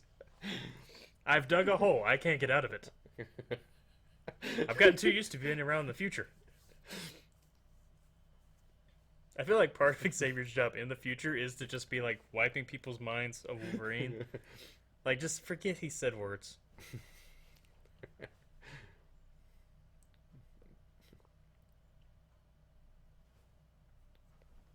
He looked... Bolivar Trask looks so thrilled. He was like, this is my time, my thing, but yeah. He's like, I can't be excited here. And Striker, he's just looking at him with that stare. It's like, yes. Striker looks creepy. Creepily is not a word, is it? No, it doesn't, but... We're going to go with it. Yeah. I'm owning it at this point. He looks creepily happy about everything. Yeah. He's happy in a very creepy manner. He has that mad scientist, yes, look, but without the hand motion or the word. You can just see it in his eyes. We must all stand and salute the robot. Military thing. Yeah. It's the same concept as a national anthem. Yeah. Military salutes. You put your hand over your heart. If you're a jackass, you kneel. Okay.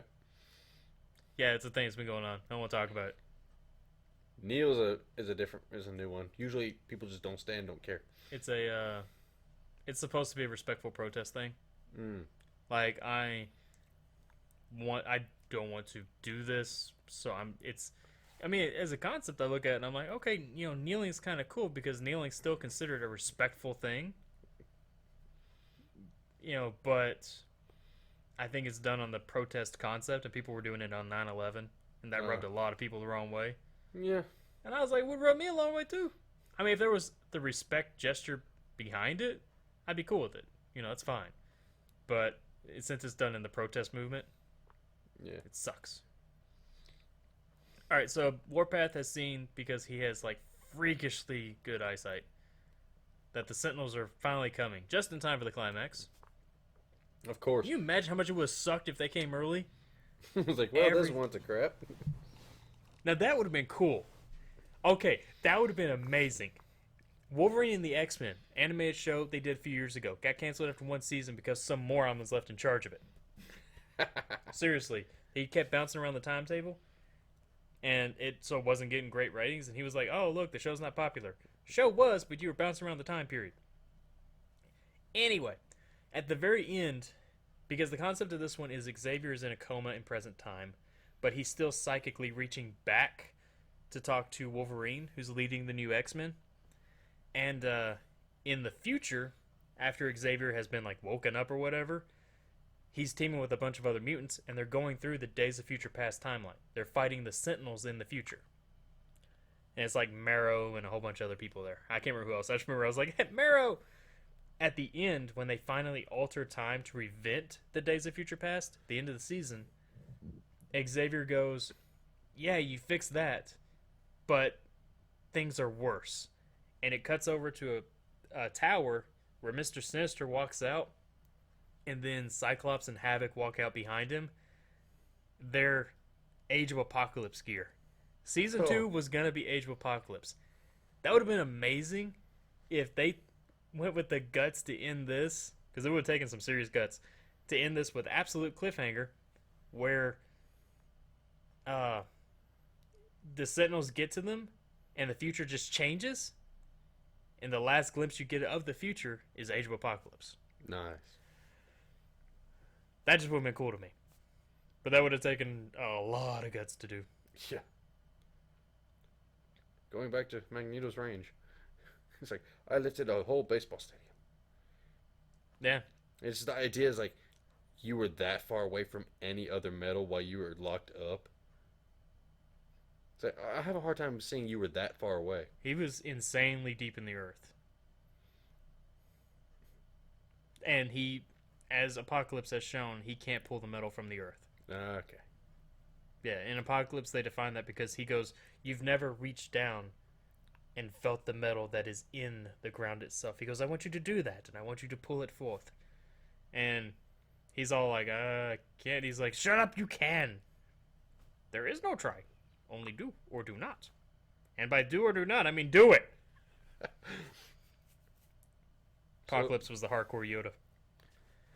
So the wind is strong enough to blow some of the things out of the way, but once those suckers come loose, they just cut through.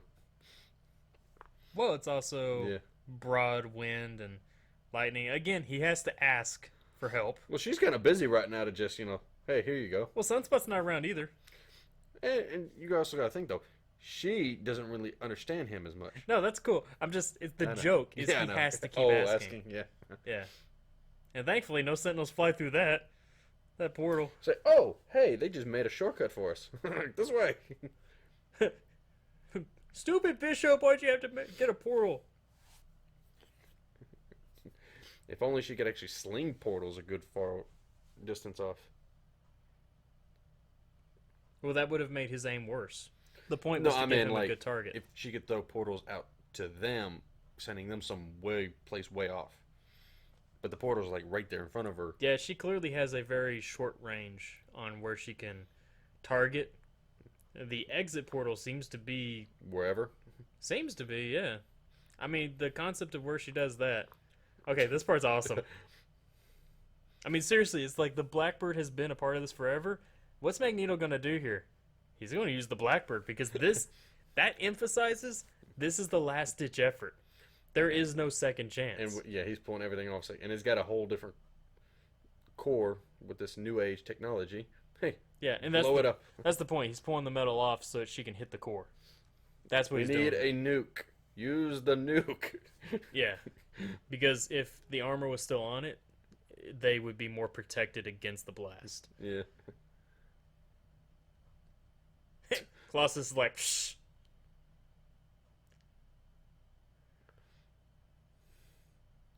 Magneto's actually really cool in this one, even though he doesn't do much. The Doesn't future have to do Magneto is much. what I'm talking about. He doesn't need to do much. No, it's just the fact that they capitalize on what he does do, that it's actually interesting how he goes about it. In the past, I don't really care. I'm like, okay, he manipulated some sentinels and he lifted a baseball stadium. That's fine. But I don't know, just something about seeing him in the future. I'm like, this is awesome. It's probably the apocalyptic setting. I'm big on those.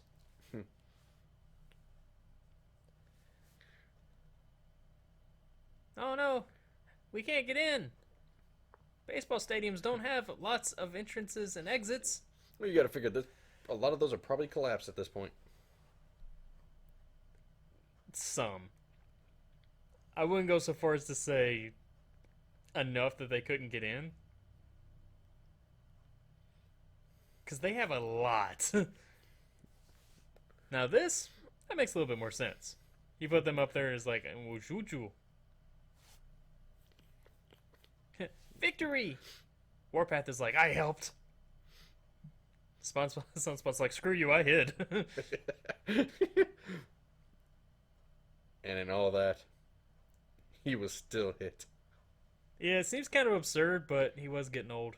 It's like, you know what I just did? I lifted a plane and threw it, I like and then that. stopped the shrapnel. I like that. Blink looked upset, but Warpath was just kind of like, "Huh, you missed one." And if I, hey, Warpath, you kind of missed this one. Hey, look, big emotional death. I don't care. I'm not a big fan of Storm, especially not in the movies. She's had some okay versions in the comics. I'm not a fan of her in the movies. Say, hey, yeah, go ahead, give me the power. Wait, not that much power, please. And that's how you kill Bishop. Overload. And boom. At least it's like, at least you took out 3. Took out 3? Yeah, 3 of them were blasting him, and when he exploded, he took out 3. I don't think he took him out. One of them was taken out. It looked like Knocked back. He didn't take him out, no. And Xavier's like, I can do nothing in this kind of fight. Yeah. And this is cool too. It's not to stop them, it's just to slow them down. And then she teleports him inside, which is just kind of cool. This is the best That's scene. it, yes. I love this scene so much. And he falls, portal. Wham! I So how does that feel? would watch the entire movie over again many times just for that one sequence. And say, what can Colossus do? Well, we'll make good use of that Tank. arm. The man is a tank. And we'll amplify that ability by having him fly at 70 miles an hour.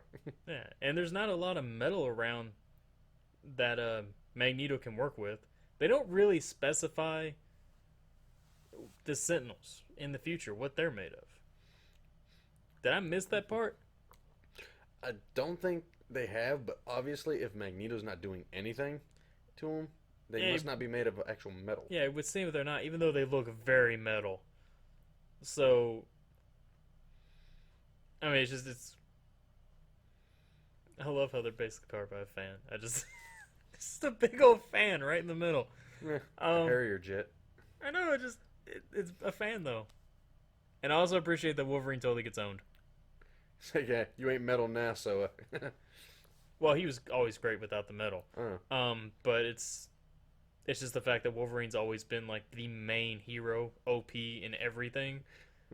His usefulness in this has been very laxed. He's just here. He's a device. The Sentinel kind of whooped him. Beast had to come save him.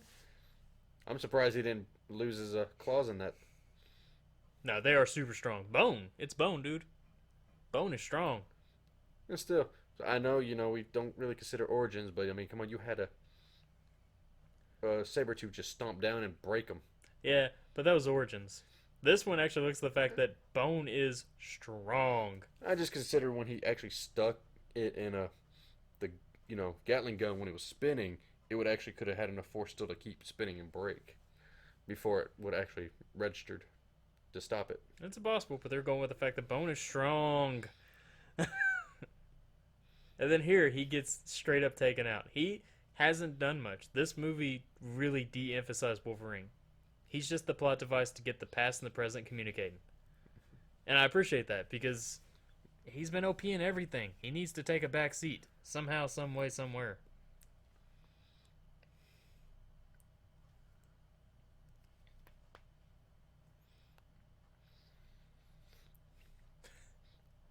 It's a good thing he takes like 30 minutes to drown. As I said, what actually would be the result of that? Because technically, he's not waking up if he dies. Would it still function the same way? Well, he doesn't die. But I mean, if he had drowned. It's okay. It's not the same thing, because in the present he's fine. In the past, boom, done. Link is broken. He's back to the present. That's what it is. And so that's when he wakes up. It's not, oh, well, we have to wait until he wakes up in the past before he wakes up in the future. I just know if, with him connected in there, if it killed him there. No. It basically, okay. Because it doesn't kill him. Okay. He doesn't drown. He physically cannot drown. It would knock him unconscious, is all it does here. Gotcha. Yes. But no, it's because of that. It's the same thing as like, you can make the conscious decision to send your mind back. Like at the beginning of the movie with Bishop. He doesn't go to bed and then be like, all right, I'm going to go take a nap so I can go back to the future. He basically makes a conscious decision to leave. To go back. And so all he has to do is head back to the past and just say, hey guys, okay, so real quick, that didn't work. We gotta go with the other one. Cool? Okay, cool. And then he's good. It just took a little bit longer apparently, because he doesn't have to convince anybody. He just tells them that they go awesome. I was about to say, it did seem like it took just a little bit of time. Unless they just drew that out for everybody's little fight. They drew it out for everybody's fight. It's like, because movie.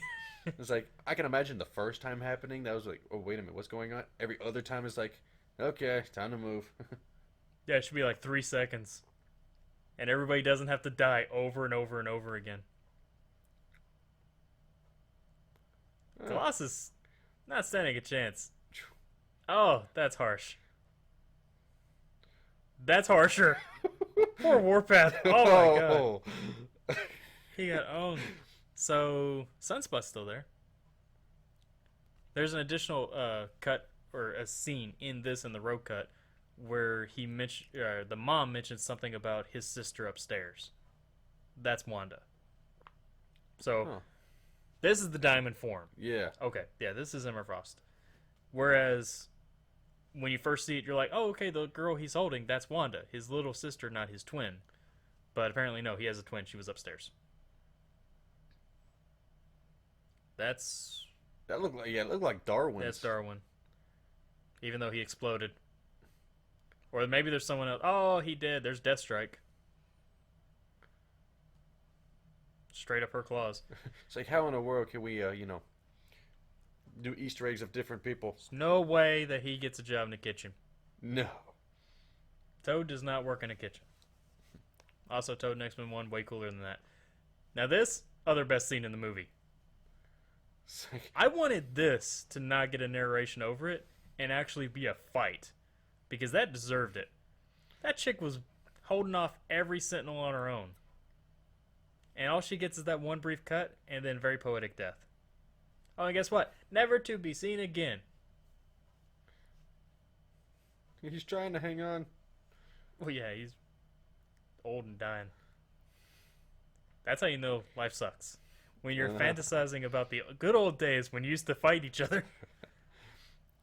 But even still, they respected each other. Because they would go and play chess. And then in X-Men 3, when Xavier dies, Magneto is very upset about it. And so you notice, from the scene where Iceman would have died, up until now, he hasn't done anything. Because he wasn't supposed to be around. They kind of just refilmed a couple of things real quick to insert him sitting next to Kitty.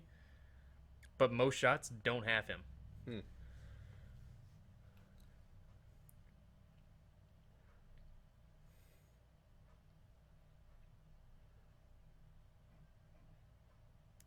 Everyone at the front of the room was like, oh my god, the president's trying to leave. Everyone at the back of the room was like, wait. Well, let's not say anything because we're like, wait a minute. Well, they're confused. Yeah. And they're like, well, if we say anything, president is in danger. Instead, we're all just going to stand here and see how this plays out.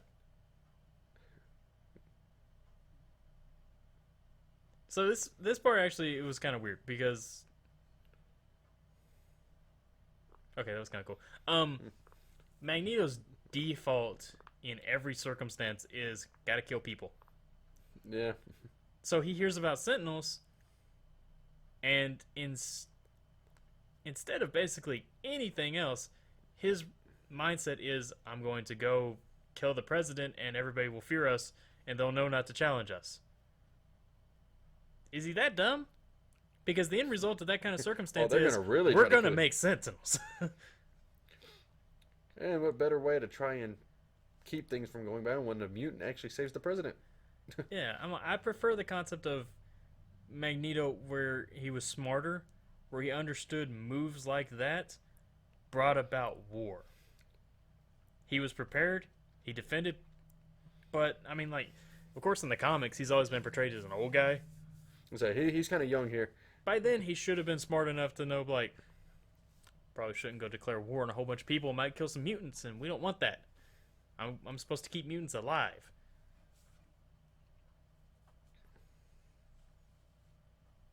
But everyone is young and dumb in this. Beast, very rash. Hey, use your mutant power and just make things happen, okay? Awesome, good. Mystique, very wishy-washy. I mean, she's suddenly just like, oh my god, I gotta kill people. Like, Magneto's gonna kill people, but I'm gonna kill people. No, she just wants to kill the one person. She just wants to kill him. Yeah, I know, but still. Her decisions are very rash and not well thought out. Same exact sequence, different background. That is exactly how he dies in Road Cut. Just, Kitty doesn't get to see it. So, maybe better for her. What you guys doing in here?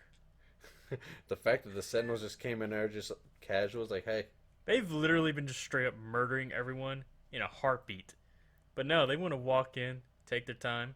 It's like, there ain't nothing else you can do. Go full Thor movie destroyer armor on everybody. Magneto's like, wish there was some metal around here. Xavier's like, wish they had brains. And the convenience of it all. And Kitty's like, wish I had a bathroom, because geez, it's been a couple of days. And now I die. Drown, fall unconscious. Doesn't die. He does not die. But they time it with that for the thematic sake of the movie. Also, yeah, he took like 10 minutes to drown. It's like, you really had some serious lungs on you, man. It's 100 years of windpipe.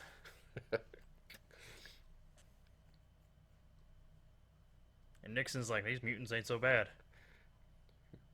That blue one, she's kind of cool. Stand. Wakey, wakey. Do the hokey pokey. How best to embarrass somebody. Do it for the cameras. Man, Xavier, that's kind of harsh. You want him to just get the metal stuff off you? After he finishes the hokey pokey. Could you imagine him doing that to his students? For your punishment. That is horrible.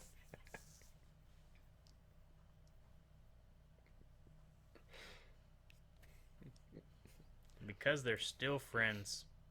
And you took a shot to the side of the neck. What was a through and through shot? I would have still expected more. Get it? You left your helmet. Helmet. Okay. Too bad it wasn't made of metal. He went on to make the new helmet. Let's see. Where does he go in Apocalypse? Oh yeah, he leaves the country entirely. He goes to, what was it, Bulgaria or something? And he gets a new wife and kid. And I think it's Apocalypse that actually makes a new helmet for him. Apocalypse is just like wardrobe guy. He gave everybody new costumes. I think there was someone that actually showed up with a costume, and he was just like, "Here, this is your new one now." So you reflect me. Hey, just putting some time into making him look a little bit better. It's okay. That water doesn't look that deep from where he fell. No, it doesn't.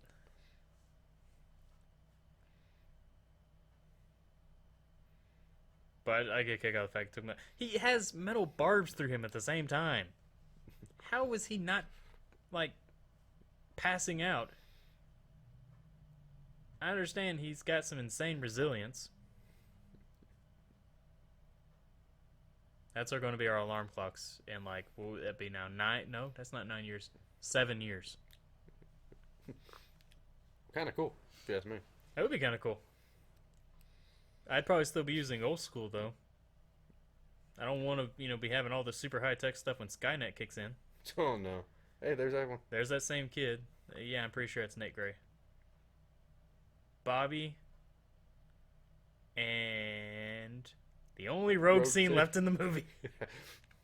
Hey, she stayed around. He's like, hey, there's still a couple. And think I'm that guessing one was... she still has the power. Guessing that one was for the better. Now we have holographs. And this is Kitty Pryde and Colossus. That's just a small comic tease to the fact that they were a couple in the comics. So it's to imply, there he is. Yep, he's a teacher. It's a teacher. That's definitely teacher. So I wonder how much they ruined by not having Beast go into politics. Who knows? Because that would have made sense coming out of the president now being cool with them. Is that one of the mutants literally joins up with him to be the representative. But of course, it also makes sense that you wouldn't need that because do we have black representatives? Do we have Asian representatives? Do we have gay representatives? That's super sexist and racist to say we need a mutant representative. They're people. That's how Bruce Lee defined it. I'm not Asian. I'm not American. I'm human. And I'm like, man, you a good man. Wish you still alive.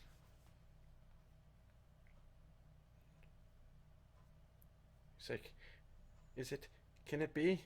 Is it really? Eva Marie? Because straight up, all red everything. She has red shoes on, too. It's like, no, I'm still kind of woozy, but... I feel like sometimes Jean Grey is the Eva Marie of the X-Men universe. Yeah, he could have just stuck with his regular glasses. Would have been a whole lot better. I don't know. Those are not bad. I mean, the side part on that one is a little... Yeah. Even the idea that they still have that little tension. Still, but with reason. Because this version. See, he literally... Xavier just kind of kept... No, he didn't. He gets Wolverine back at a later date. Because that's right. I forgot about the end scene up here. And, I mean, as they're about to start talking, Xavier is not very patient with Wolverine. So the Wolverine he's been dealing with, not a good guy. kind of a jerk. Just sitting here waiting for the day. Also, Cyclops and Jean were standing there, I guess, talking to themselves, because he's been clearly reading that book. Yeah, look at him. He's very impatient. And imagine Logan as a history teacher. That's- Would be the best. That's ironic. And yeah, he makes absolute sense, because he's been alive for so long. He says that, and he's like, "Oh, you have finally caught up." Yeah. And it's cool because, one, you're like, man, what kind of Wolverine was he dealing with all these years? Because he did not like him. But now that this one's back, he's like, oh, thank God.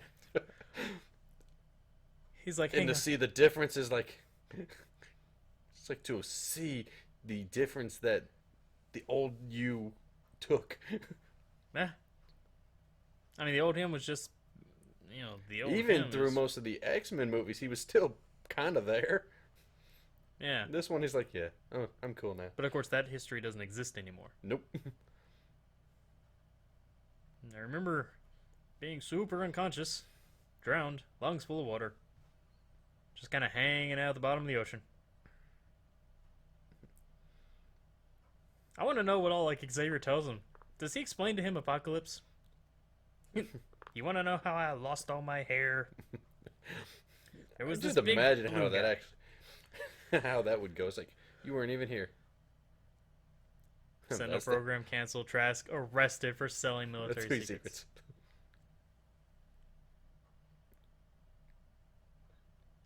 Yeah, so he's alive, and apparently, I guess weak because he's not going to be fighting back.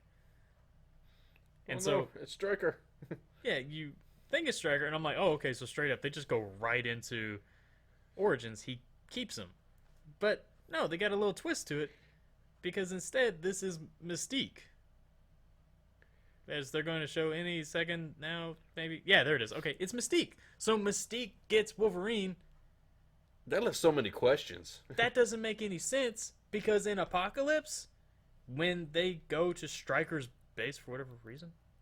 Wait, people got captured by Stryker, they go to get Stryker. Or go to get them free. When they're there, that's the Wolverine cameo. They let him out. So it doesn't make any sense as to how he goes from being with apparently Mystique to being with Stryker. Because the whole time here, you're wondering, okay, now the Mystique has found him, how to get the metal on the claws and stuff like that. You would think a whole different thing went on. Who Yeah. knows? Maybe Mystique and Wolverine ended up having something. I mean, which in the comics they did. So that's what I was thinking. I was like, okay, so they go on adventures together. Well, that would have been kind of cool if they showed Mystique at the mansion at the end. I had kind of hoped that that was going to be the full peaceful end for everything. And that when you went into that final room with the office with Xavier, Magneto was going to be with him.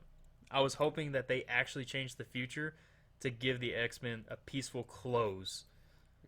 And so, you'd see Mystique teaching a class. And you'd see, Magneto in there. Those are the only two people you need. Nobody cares really about Toad. I mean, he showed him here. Those are the ones, though, that make the big deal. The ones that definitely went their own ways. It's like, that means they finally came back. Yeah, those are the only ones that they've stuck around with the movie. Pyro, you don't see anything of him. He was in a couple of movies. Toad, this one, and X-Men. Sabretooth, First one. you haven't seen him in the storyline since X-Men.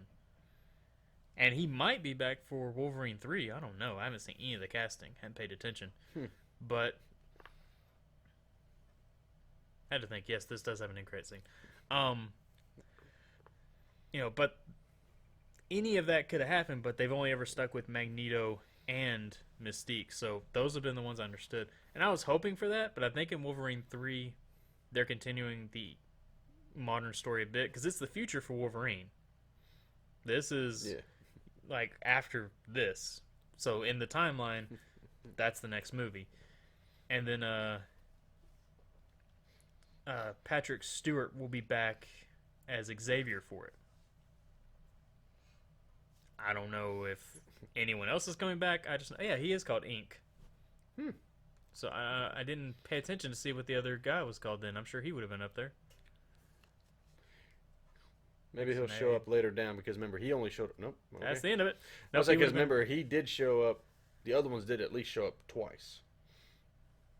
That doesn't necessarily put No. you higher in the credits. They don't count your time on the screen. Okay. I mean, if they did that, Silence of the Lambs, Anthony Hopkins would have been real low. It's billing order. Okay. That's how they do it. And sometimes they will do in order of appearance, but they always specify it's in order of appearance. Yeah. Yeah, but this one is a billing order. And after a while, I think they just start typing in random stuff. It's like, that person, because nobody It's cares. just the rest of them. So, Yeah. so if you had a question, hey, this person. It's like, and the rest. That'd certainly be a way to end Wolverine 3, because isn't Wolverine 3 kind of like the ending of... That's what I said. Oh, I mean... It's after this. It's the end of him. I was It's wondering the if- whether or not it's going to be Old Man Logan. I'm not 100% sure. Set photos have implied it. But I mean, I think we have like another year before that's even going to be out. So I'm not going to speculate because that's a waste of time. But I mean, it is supposed to be the end of the X-Men timeline. Like, that's the last movie. Hugh Jackman's done with Wolverine.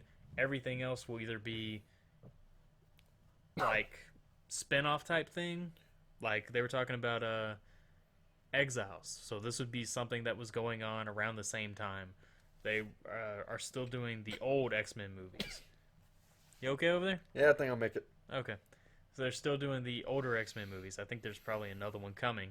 And then it'd be kind of cool if they did make another one set in the 90s. That'd be just cool because then they could throw everybody into Jim Lee style gear, which they kind of have by the end of Apocalypse. They kind of seem like they have a very comic book inspired gear. So that would be really cool to see in another one. Also, all the 90s tropes. You remember life when you were a kid? There you go. Here's how bad it was in the 90s. And in 20 years, we'll be talking about how bad 2016 was. But, yeah, so, I mean, it's set at the end of all that, and that's, I don't know if they're going to bring everybody back, but I just kind of, because this was supposed to be their last appearance, it was highly promoted as being the final appearance for them. I would have liked a more complete, hey, everything just turned out perfect for us. We're all friends type of ending. That in the end, Xavier and Magneto do run the school together. That just would have been a nice close.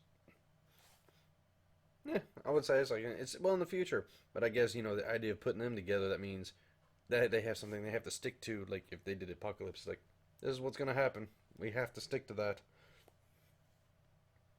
What?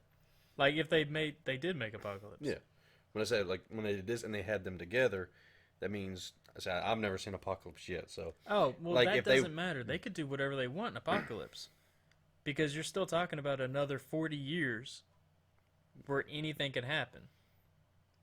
They can leave as enemies in Apocalypse. They can leave it enemies if they do one set in the 90s. That means nothing because after that, 30 more years, and then they become friends again. That's all it is. I was talking about the end. They can fight for 30 more years or 40 more years and then spend the last time making up. Yeah, that doesn't affect anything. The only thing that affects is we can't kill these people off.